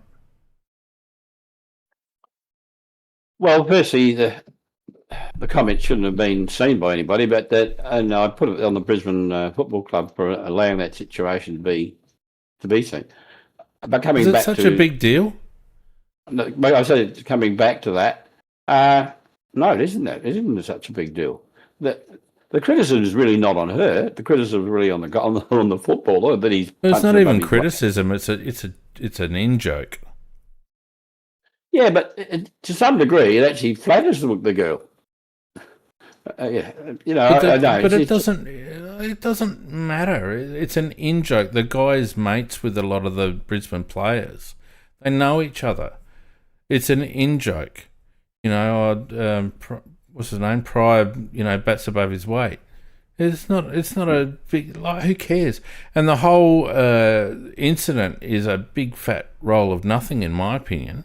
I mean, yes, the bloke that took the picture, who was apparently an Auskick father, that took the picture and has come out today and said, oh, no one told us we couldn't take pictures. Well, come on, mate. That's a bit of bullshit. Because not only have you taken the picture, then you put it on the Oppo's bloody fan Facebook page. Come on, you can't tell me that was innocent. No, So he's a dickhead. That's fine. He's a dickhead. But every team would have profiles in their opposition. If they didn't have profiles in their opposition, they're not doing their job. And there's physical and there's mental aspects to how you play your opposition, and to put that up on the board is just giving Brisbane players something to niggle him about. Oh, you're betting a bit above your weight. I mean, that sort of chatter goes on all the time, and it's an absolute nothing burger.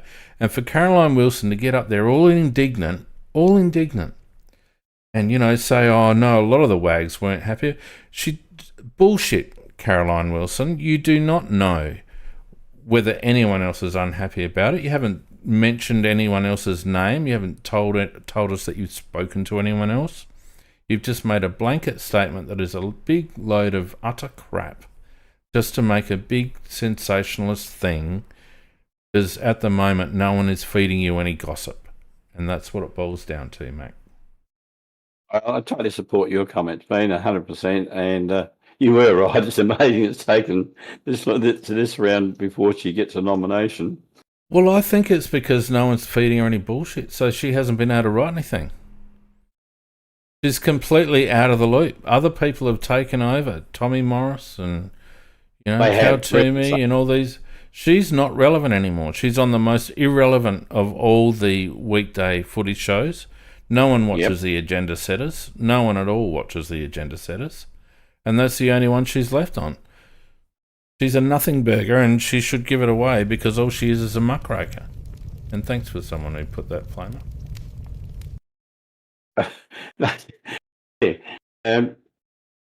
She is. It's a big stronger comment than that in the chat. No, she is nothing. She's as you say. She's not current thing. The guys that you mentioned, they're really with all. She actually annoys me, in fact, when she's on these shows, because she loves to talk about the politics inside one of the. All she talks about, Macca. Victorian footy clubs, and who cares? I mean, who really cares? Every club has their own politics internally, but the supporters of the other 17 clubs aren't interested in that. I don't give a crap about it, and that's one of the things that destroys Indigenous setters is her and her talk about the political stuff inside Victorian clubs. Yeah, but have you ever heard anything related to what goes on in terms of strategy or tactics or player performance on a football field? She has never, ever, ever said anything, because you know why, Macca? She's got nothing to offer. No, she's a light of other days, if she ever was. And there was a period in her career where she was a bit of a conduit of information from certain clubs or from the AFL, and that was fine. Yeah. She was kind of a bit of a mouthpiece and all that, and that's fine, But that's long past now. Tommy Morris and Cal Toomey and a few others have taken on that mantle, and Caroline's not required anymore. And that show that she's on adds absolutely nothing to the football conversation whatsoever. And, for her to try and sensationalise something just to make herself relevant again is ridiculous. I think she should just... Yeah, well, she does affect what goes on in that football information, because she actually takes up so much time with her crap. So, I would love to see her off. Yeah, well, the ratings of that show are nothing anyway, so I don't think it's probably relevant. Anyway, all right, Mac. Now, there's a bit going on in other parts of the AFL. Let me just look here. I had a page up, but now it's gone, so now I'll just bring it back. We've talked, obviously, about the situation with Vossi. And you mentioned that you'd give him the flick. Would you go with a a new coach, or would you go with a tried and tested coach? Yeah, it's a very good question. They've gone with a tried and tested coach before, and it's failed. So unless there's one of the likely ones that's hanging around and likely to be picked up is by what club when it's available. Ken Hinkley might well be available, but I think Kenny's a reasonably good coach. But you'd have to say he coached for a lot of years for no premierships. So I think Hawthorn really got it right when they took on somebody that they knew, but they also knew had really, really worked hard to make sure that when he got the job, he could really do it and do it well. And if they could find somebody like that, I would say go with a new coach rather than the ones that have been experienced and failed. Don't forget those in the chat if you do want to have your say on this podcast. Stick up your hand and we'll happily have you on board. Macca, I think the most important, as I alluded to before, the most important appointment of that club going forward is their list manager. I don't think Kenny would be a bad shout, actually, because I think they're not in a dissimilar situation that we were back in 2020 when we brought Nix on. We needed a unifying coach, someone that would get around the players. But I think underpinning that, they need to have a very, very strong strategy about how they rebuild their list. Because any coach in the world will not... look how long it's taken Clarkson to get that list into a situation where he's got something to work with, It doesn't matter how good you are as a coach. If you haven't got the talent at your disposal, then you're not going to do any good. There's no magicians in AFL anymore. It's not like that. I would like to take a job on as a coach of a team down low at the moment, because with Tasmania coming on, it's going to be so much harder than it was before. Harder to get top end talent, and that's why I think it's going to be so important that A, they get a really solid list manager, and B, they have a really solid, realistic strategy about how they're going to rebuild that club. And Essendon's the same, although I think Essendon have got even less appetite for that, if you ask me. But they're both the same in that regard. What else is going on? There's not a huge amount going on that I can see here, Macca. Something I want to talk about. I can't think. If anyone's got anything in the chat that they'd like us to talk about, just chuck it in. Mac, let's have a look quickly at our injury list heading into... Oh, that's the other thing. I was just going to throw out quickly the Indigenous round Guernsey, which has been made in honour of Wayne Millerer. The club released it today. I might just put that up for people to see in case they haven't seen it yet.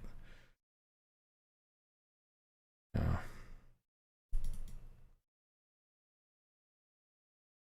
But we always see... I don't know whether it's our colours or whether it's... just we have really good designers, but we always seem to have a cracking Indigenous round Guernsey, don't we, Mac? Oh, a little bit better than that, Shane. I think every year ours is easily the best. Every year. I don't know who does the designs, whether it's different people, whether it's one person who does it, but whoever is doing it has really got the feel for it, because I think some of ours have been absolutely outstanding. I've absolutely loved them, and I can't think of a bad one that we've had. And I'm with you. I think every year that ours is better than, I think our colours help us to some degree, but I also think they've got beautiful designs on them as well, but often ones that tell a story as well, and I think it's great. Yeah, well, W&J designed this one.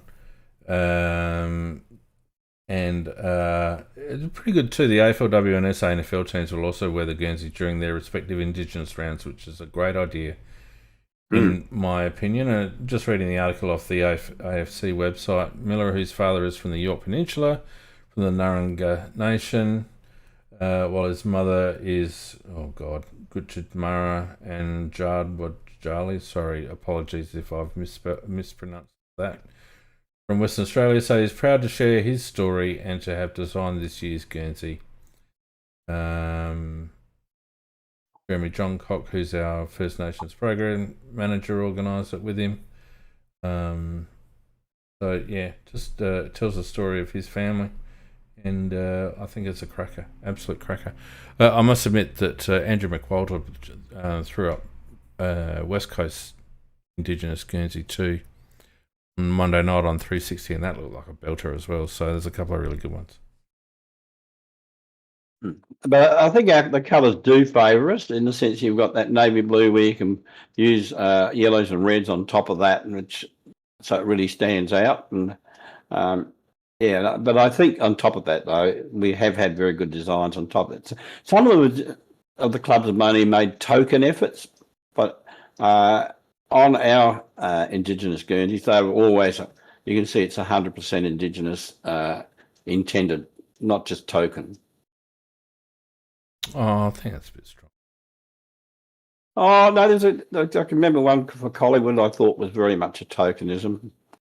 Going back I don't think a year or two. I think that's strong tokenism. I don't think any club pays lip service to the event. I think some just have better designs than others. All right, I think the problem with Collingwood is that they're so bloody precious about their Guernsey design. You know, that it's probably difficult for a designer to come up with something original that, you know, doesn't make Eddie Maguire have a frickin' hernia. I think that's probably part of it, yeah. Yeah. All right, let's have a look at the injury report for us, mate. Geordie Butts, obviously, with the groin, 3 to 4 weeks. Ductor, they're calling it groin. So that takes him through to the bye. Thankfully, we've got Nick Murray in the twos, who played forward in the SANFL and kicked 3, Mac, but he's a likely replacement for Geordie Butts, you would think. Yep, that's a given, I think. Yep. Tex also out for a couple of weeks. 2 to 3, I would say that it would be absolutely ridiculous to bring him back for the third match in that series, which would be the Hawthorn and Tasmania one. I'll have to agree with you. They'd end up having 5 weeks off, which is good, or coming back in 5 weeks, which is good. Yeah, if he played, he'd probably have 5 weeks off after it. Well, that's the thing. I mean, why would you fly into Tassie? So I'd imagine it'd be off for 3, and then the bye, so that's 4. Yep. So I think that's reasonable. Callum Archie comes back. He's had 5 weeks. Oh, sorry. Archie it was more than 5 weeks. 9 weeks, wasn't it? It was round 1. No, he played. Was it round 1? Ah, who was it? Anyway, he's been out for a long time. He comes back. He's the one that I'm not sure whether I would play in the ones, Mac. A bit more of a running player, a big deck, the MCG. I'd almost be inclined. I don't even know whether I'm comfortable in coming back this week, to be honest. Well, what are the other options in thing? Give him another week. No, 2 to bring in. Well, we're just talking about injuries at the moment. We're not talking about ins and outs. Just talking about injuries. Okay. So with Archie, I don't know whether I'm comfortable. I mean, I'm not the medico. I wouldn't have a bloody clue. But they always say once it's right, give it another week. And it was a pretty solid strain that he had. And I just don't know whether it's worthwhile giving him a run this week or whether you give him another week off. Well, I'm actually in your camp on that. When you think they're right, give them one more week, because so many times you see players come back after a baddie and they think they're right and they play 1, maybe 2 games at best and they do it again. So, I mean, we got him to help improve our side, but we haven't had the benefit of it because of that particular injury. So, you could argue against Richmond it's going to be an easy game, but then also there's a lot of merit in what you suggest, though, Fiend. But I think they'll play him. Well, I'm just thinking again about the travel. I know it's only a short flight to Melbourne, but it's just a bit more disruptive in terms of your training regime and all that sort of stuff. And, we could save him for another week, maybe play him in the twos if you wanted to give him a run and give him 50% game time against Sturt. He doesn't have to get onto a plane. Or you can rest him completely, and then we got a home game the following week. So I don't know. It'll be interesting to see what they do. I just hope that they don't. Like, it wasn't a 2 to 3 week hamstring. I think that's my fear, Mac. And I'd hate for them to bring him back too soon, and we've got a hinge situation on our hands. No, it was a big one. It was a bad one, really bad one, because it was unusual the way it happened as well. It wasn't just a running situation; it was that leaping type thing as well. It was really gave it. Yeah, and so speaking, I'd give him. I would either, as you say, play him in the twos or give him a rest rather than take him. But we don't seem to be very patient. Speaking of Hingy, he's still 1 or 2 weeks away, so you'd imagine another one that wouldn't come back from the bye. One that we haven't really heard of in terms of, he's not injured physically, but we haven't heard whether Geordie is in consideration this week as yet. I'd imagine that they're just playing that by ear, and that'll be something that'll come to light further down the week. No, he'll play. He'll play. He trained yesterday. Yeah, but training doesn't mean he'll play. No, but he trained on a Monday, so I'd say he's 100% playing. Okay, well, we'll wait and see on that one. And then of course we've got Mark Keane, of course, who's still they're saying 2 to 4 weeks. I'd say he'd be back probably about round 15, I reckon. Yeah, about then. So the injury list is getting better, but we're still. But what do you reckon about Thilthorpe, Macca? He's clearly carrying something, and it must be. Well, yes, we know it's a back, but the specific ailment that he's carrying must be something that they think. A bit like, remember when Tommy Hawkins had a bad back and they kept playing him and they said, well, it's an injury that's not going to get any worse by playing. It's just going to cause him discomfort. That sounds like what Riley's going through, because otherwise surely they wouldn't be playing him. Yeah, I think that's probably a fair comparison, Pete, because it's obviously he has some discomfort, and they keep playing him. So we're generally not that bad with that type of thing. So I'm pretty sure they know what is exactly wrong with him, and probably in that category you're talking about, that while it's going to be a little bit painful, it's not going to get worse. But there is another side to that. While you're playing, it's not going to get better either. Yeah, but if it's Mudgett in the chat says that Rash said he was 100% good. Well, if he's 100% good, then we're going to talk about his form, because he's been as good as bloody useless, and he's gotten back to that running under the ball.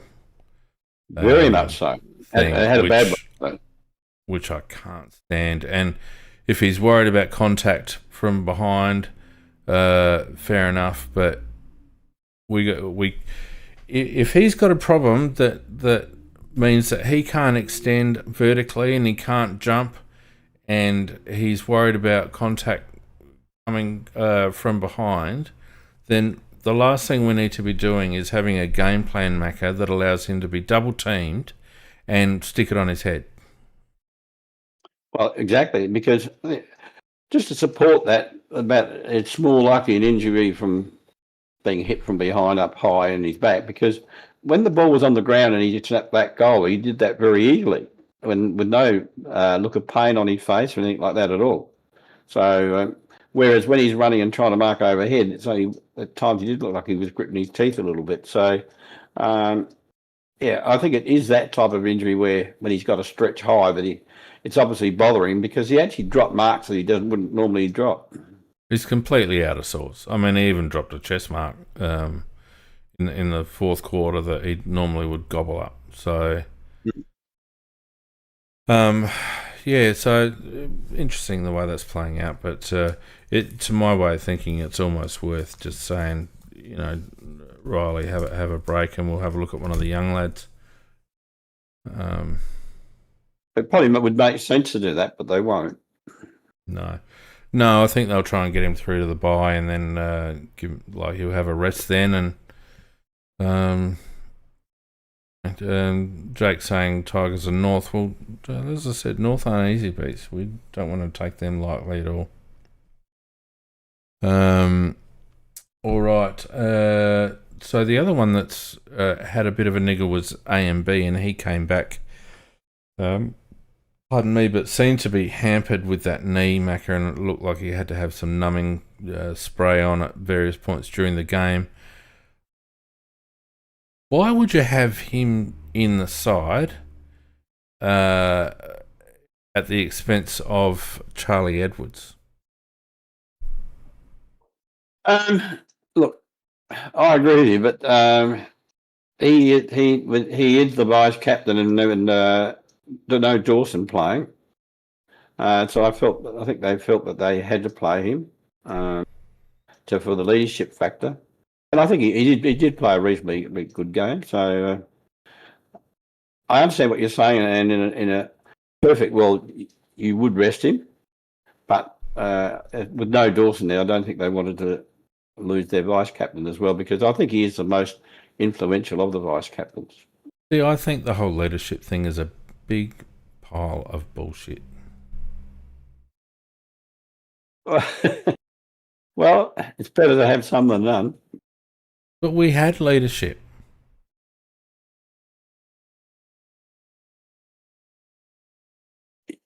Go on. No, that's it. We had leadership on the park.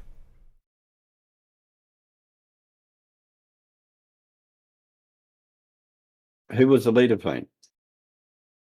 Well, who was the captain, Mac? The captain, Dawson wasn't playing.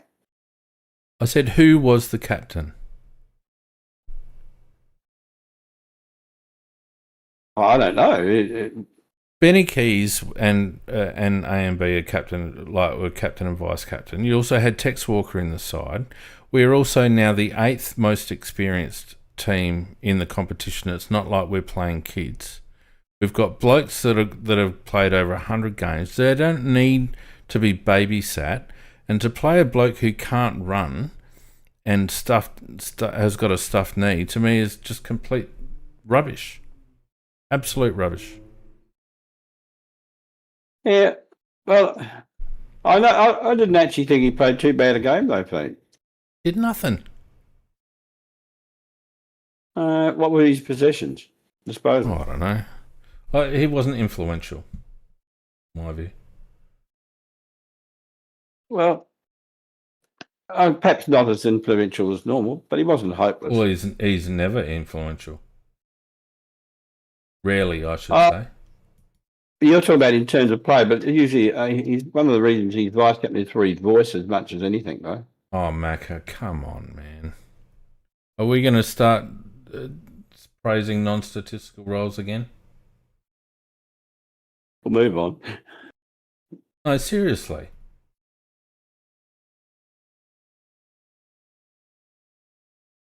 He had 10 kicks and 7 handballs. 386. Yeah, no, that's 10 kicks and 7 handballs. That's up to. I just felt like he didn't have much of a role, and the fact that again we are taking chances on players with injuries. Like, we're lucky he was able to get through the game. What if he wasn't able to continue? We're already like tech short. Geordie Bucks comes off. If Neil Bullen couldn't play either after quarter time or whatever, it would have been 3 short on the bench. Look, I understand what you're saying about that, and but that's exactly my point.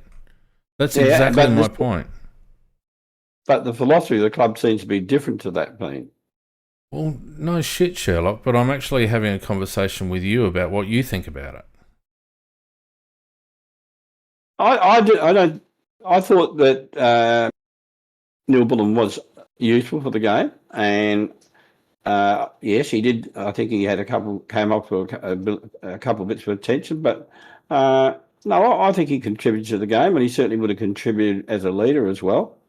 Not my point. It's not my point, Macca. My point is, why do you play a player that is half fit when you've got players available that are fully fit? Well, in their opinion, they would have thought that... No. I'm asking your opinion, not what you think their opinion is. We know what their opinion is. They played the half-fit guy. Yeah. Well, I personally would have played him. Over Nankervis, over Edwards? Yes, I would have. Yes. Really? Wow. Yeah. Because... sorry. No, that's reasonable because I know you also would have taken Tex to Brisbane, so that lines up. Okay. Well,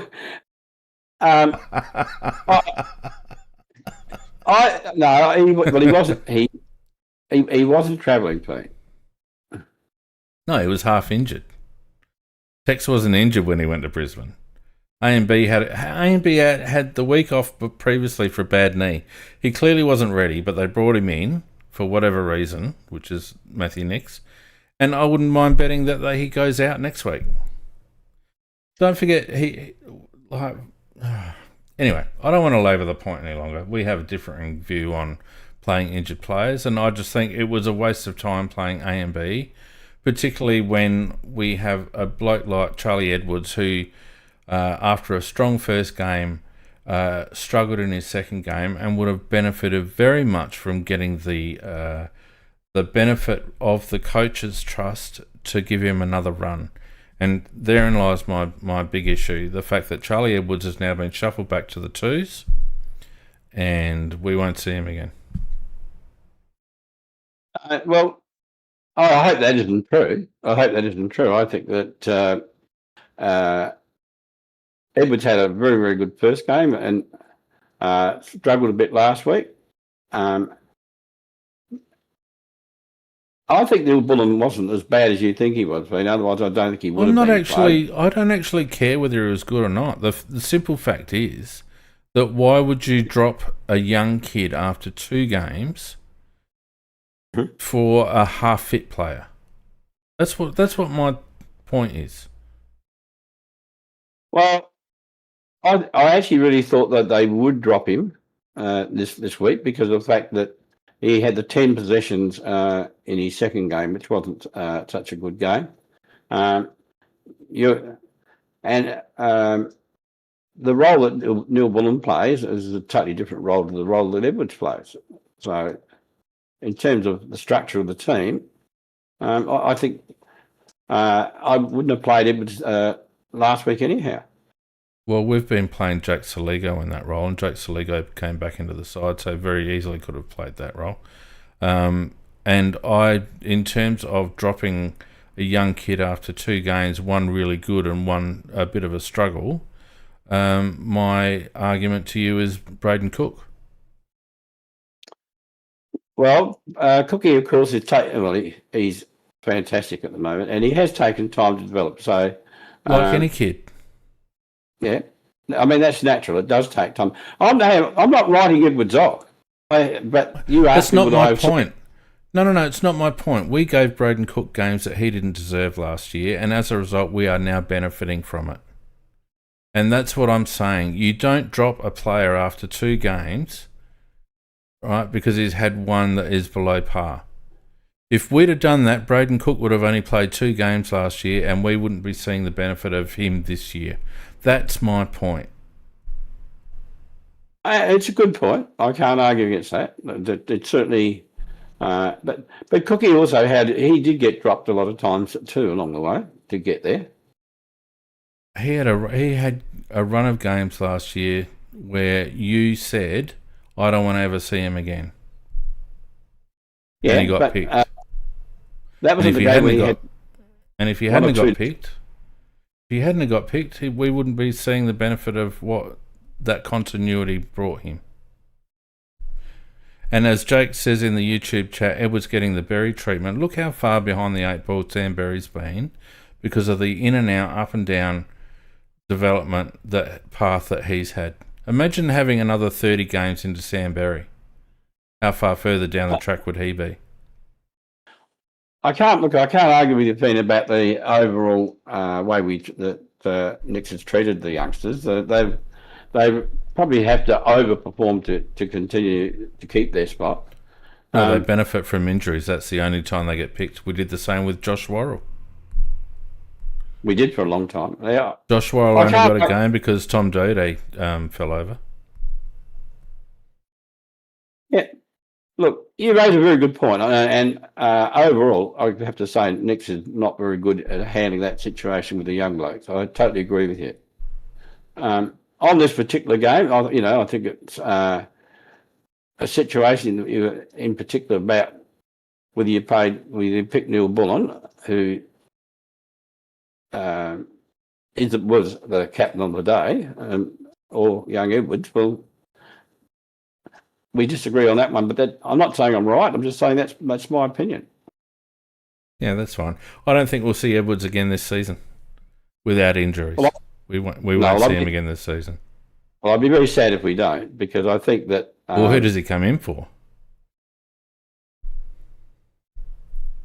Well, he came in this situation because of Saligo not being fit, Correct.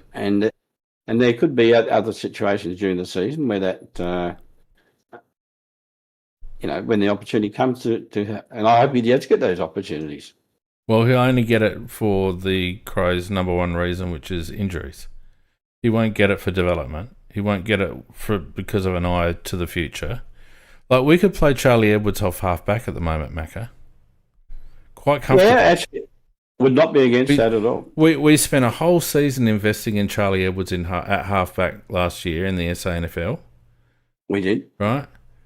And apparently, though, we don't need another running half-back. I certainly wouldn't be against him coming in as a half-back flanker. Who would he come in for?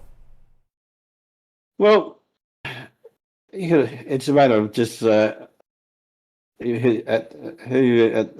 holding those spots at the moment. You got Laird on one flank. You got Miller and Bond. Yeah, well, certainly I'd bring him in, and Bond definitely would be an opportunity for him to take the Bond spot. I mean, why wouldn't you move Cumming back to halfback where he's far more natural a player, and then consider Charlie for a wing spot, or play Jake Saligo on a wing where he's played before, and play Charlie in the guts? There are options, Macca, and I think we've had these debates ongoing, but our development path changed when we started to win a few more games, and in 23 or whenever that was, 24. Probably 24, yeah. Yeah. And we threw the baby out with the bathwater, brought Matt Crouch back, and everyone's bloody development path just fell off a cliff. Sam Berry's development path fell off a cliff. Charlie Edwards didn't get a look in, and I think we're suffering for it now because we're still playing blokes like Rory Laird, and we're still playing blokes like bloody A&B when he's half fit, and we're still playing Tex when he should have a rest. These are the selection decisions that are consistently conservative and risk averse, and they're all designed to minimise the pressure on Matthew Nix, in my opinion. Well, I totally agree with you. We aren't under Nix, we aren't a good club in terms of handing the players trying to get into the side and giving them opportunities. I have to agree with that. So,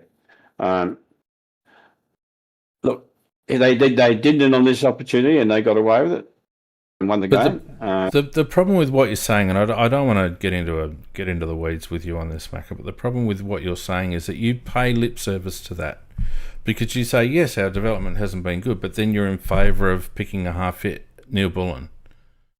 So you can't have your cake and eat it too. And I think this is where selection sits. It's like, yes, we'd like to develop our young players. This particular game, we just need Alex Neil Bullen hopping around on one leg. No, I don't think he was quite that bad, but he came off after a quarter and needed a restrap and a bloody numbing spray on his knee. He was absolutely that bad. Well, do you think he'll play this week?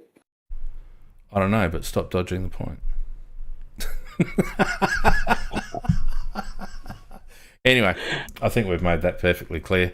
I'm in this argument at the moment. The ledger is Boss 1, Macca 0, which is a Kenny thing, because I got the text one right. But you may well get the next one right. So who knows? Okay. Well, I just like to see them err on the side of youth, which is what some other clubs, aka Hawthorn, have done consistently to their benefit. And I think, there are opportunities to bring in these young players and to give them a fair run and to really see what they've got, to give them a real taste for it. And giving Charlie Edwards 2 games, I think, was horrific. Not playing Nankervis after being the standout pre-season up-and-coming player 2 seasons in a row, and he still gets 30 seconds of game time and then dropped again, when we've got like other blokes stinking it up, to me is ridiculous. I have to agree with that one. So Nankervis has had a really raw deal, a shocking deal. Yeah, and they're 2 important players in terms of our right now, in terms of our depth, that it's quite likely that we'll lose. I mean, both Charlie Edwards and Luke Nankervis are, at this stage, you would project them as AFL standard players. And there will be clubs that will be looking for someone like that. I mean, Luke Nankervis could easily fit into a club like Carlton, for example. Certainly, if I was Nankervis, because he's been around a few years, and he's one of the ones always first dropped, even if his form is good. So, if I was him, I certainly would be looking around for another club.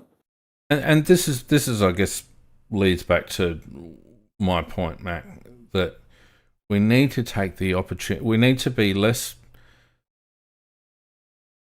Matthew Nicks needs to have the courage and place enough trust in these kids to perform when they need to. And as someone rightly pointed out in the chat, who won us the game on Friday night? It was Rankin, Curtin picking it up. Miller dishing it to Curtin dishing out the handball, and Cook kicking the goal. All young lads. Good, it's an excellent point. No, Miller is not so young these days, but no. But even Rankin's only 5 seasons in, or 6 seasons in, or whatever.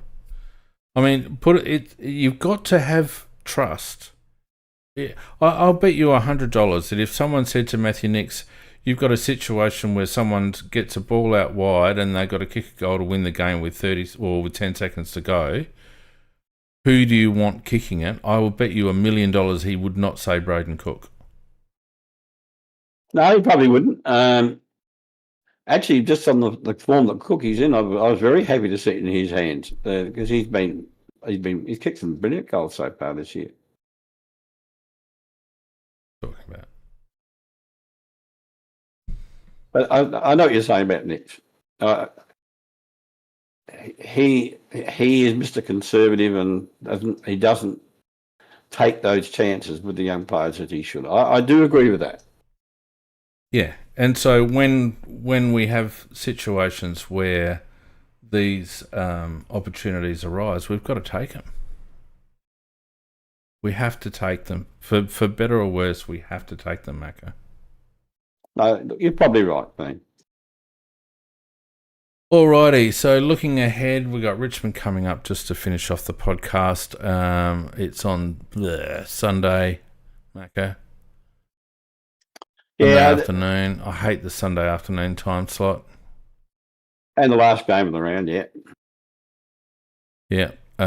Surprisingly, Richmond have beaten us 2 out of the last 3 times, including that horrible one back in 2024.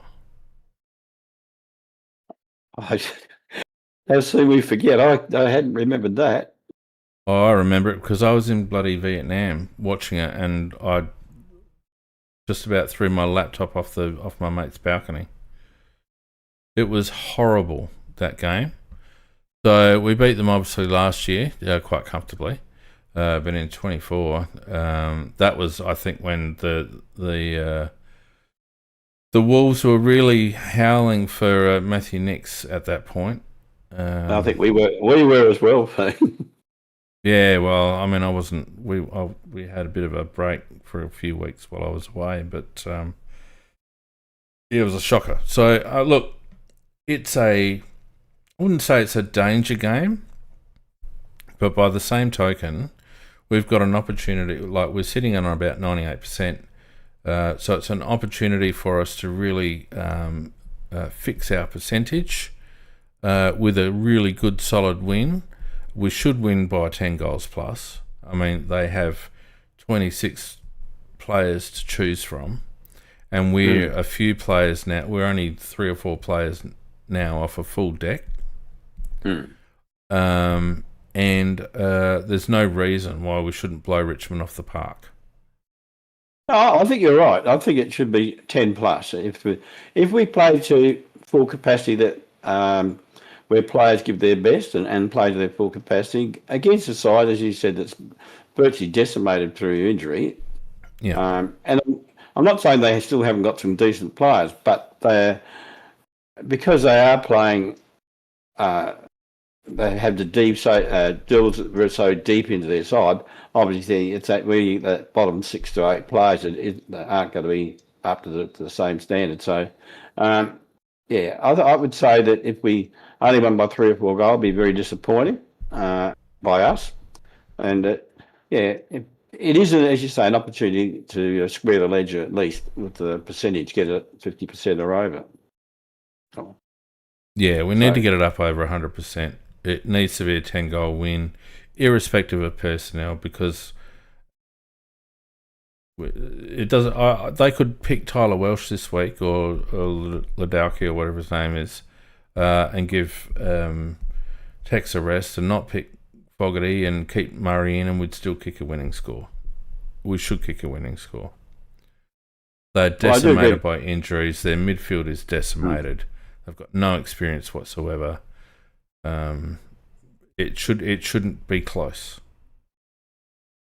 No, it will be very disappointing if we don't win by a good margin, put it that way. And, hopefully we use the game too to get our game plan working properly rather than doing it just in little patches, which we're doing at the moment. So we're not in totally bad form, but we're not in totally good form either, Pete. No, and there wasn't really a semblance of game plan on Friday night, Macca. We didn't really at any stage, like the game didn't really allow for a settled game plan. We didn't look like we were slowing the ball down much at all. We got plenty of forward 50 entries. We just weren't capitalising on it. It will be very interesting to see what sort of game we trot out on the much wider MCG.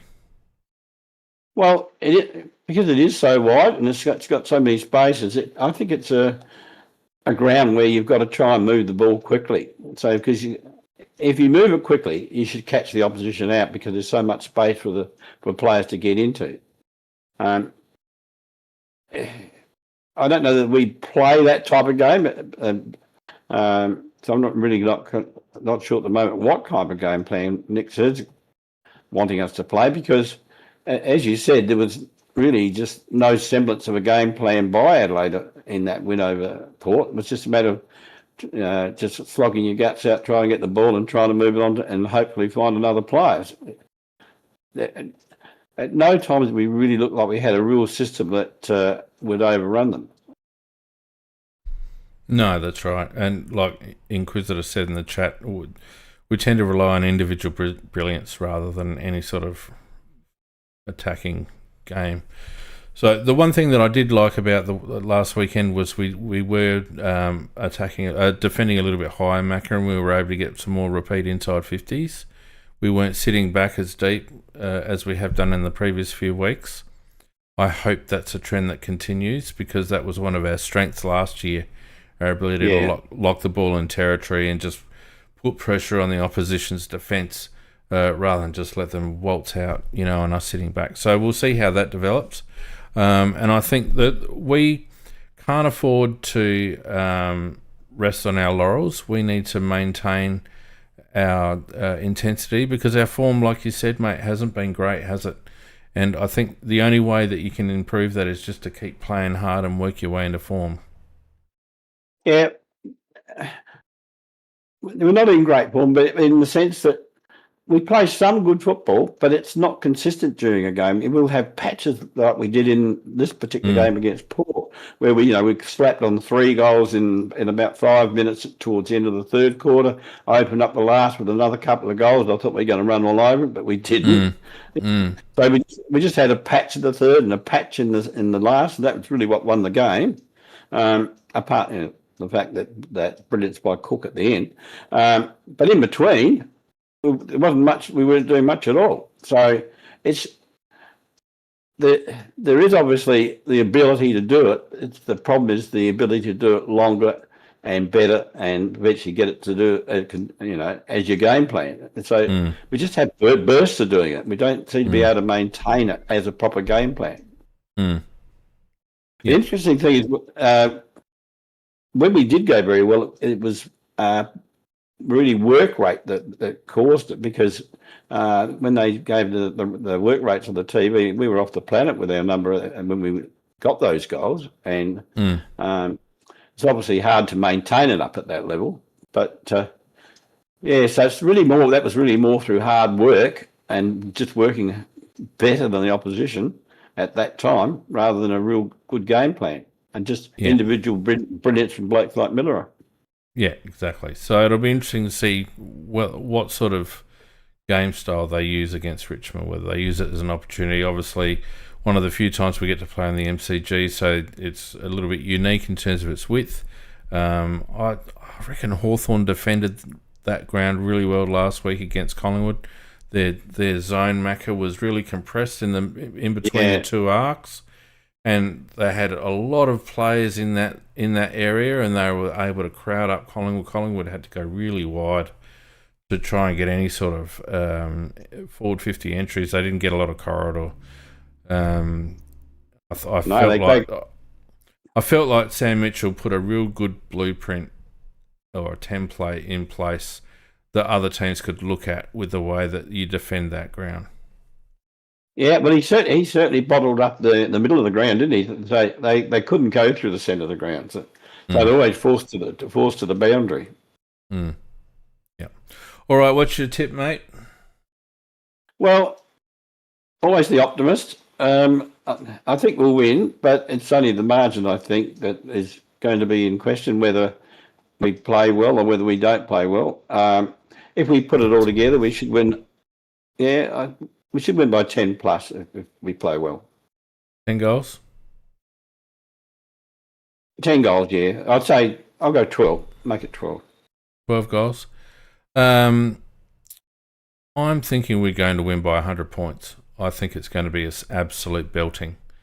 Poor old Richmond, as much as they played out of their skins against West Coast, it was only West Coast. West Coast didn't play great. They copped, more injuries. And I just think they are right for the picking. And I think we are slowly getting it together. And, a few blokes got a bit more of a taste for it again. We've got a nice long break, 7 or 8 day break into the game. So we should be able to get sore players a little bit right. I'm going to go 15 goals plus. Okay. I wouldn't mind betting if it's a 100-point win. So you're going to go for 100? Yep. Yeah, it's possible. And if we put anything's possible, mate. No, but we have got the cattle to do it, and and I don't think they've got the cattle to stop us if we get our act together and play well. Correct. All right, just before we finish up, I just got to give a quick shout out, Macca, to the crew at Here We Crow, one of our colleague podcast team who did their final show for now on last night. Of the Crowcast, of the Crows related podcasts going around, I've had the most association with. Sorry, I'm not speaking very well. The most association with the crew at Here We Crow, and they've always been excellent and very welcoming. And we've had a bit of fun along the way, a bit of banter along the way, and they've had to just take a break because that life gets in the way, and I can understand that completely because I've been through that myself at times with this podcast. It is onerous, especially when you've got other things going on. So from us to the kids at Here We Crow, hopefully you don't stay off air forever and that you come back. And anyone who does listen to Here We Crow, you're more than welcome, obviously, to come and listen to us, but more importantly, if any of the Here We Crow people want to come on and have a little bit of a chat at some stage during the season, they're more than welcome to come on as a bit of a guest. But good luck to them Steve. Going forward. Yeah, well done. Well said.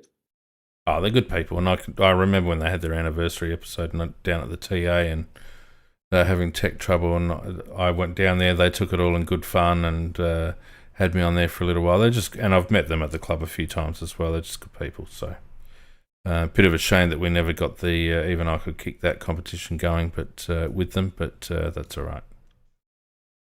All right, Macca, that'll just about do us, mate. Thanks everyone for sticking around for another epically long podcast. That's all right. Yep. We just crap on, and people can fast forward to the bits they want to listen to. Mate, we will see you next Tuesday for another Tuesday Night Live. Of course, myself, Big Man and Brownie will be back on Sunday evening to review the massive win over the Tiges. And in the meantime, I hope, Macca, you have a good week, and I hope those listening have a happy and safe week. Happy birthday to my big red son. His birthday it is today, my firstborn. I'm sure he's not listening. But happy birthday, mate. And we'll see you on the weekend. Good night, everyone.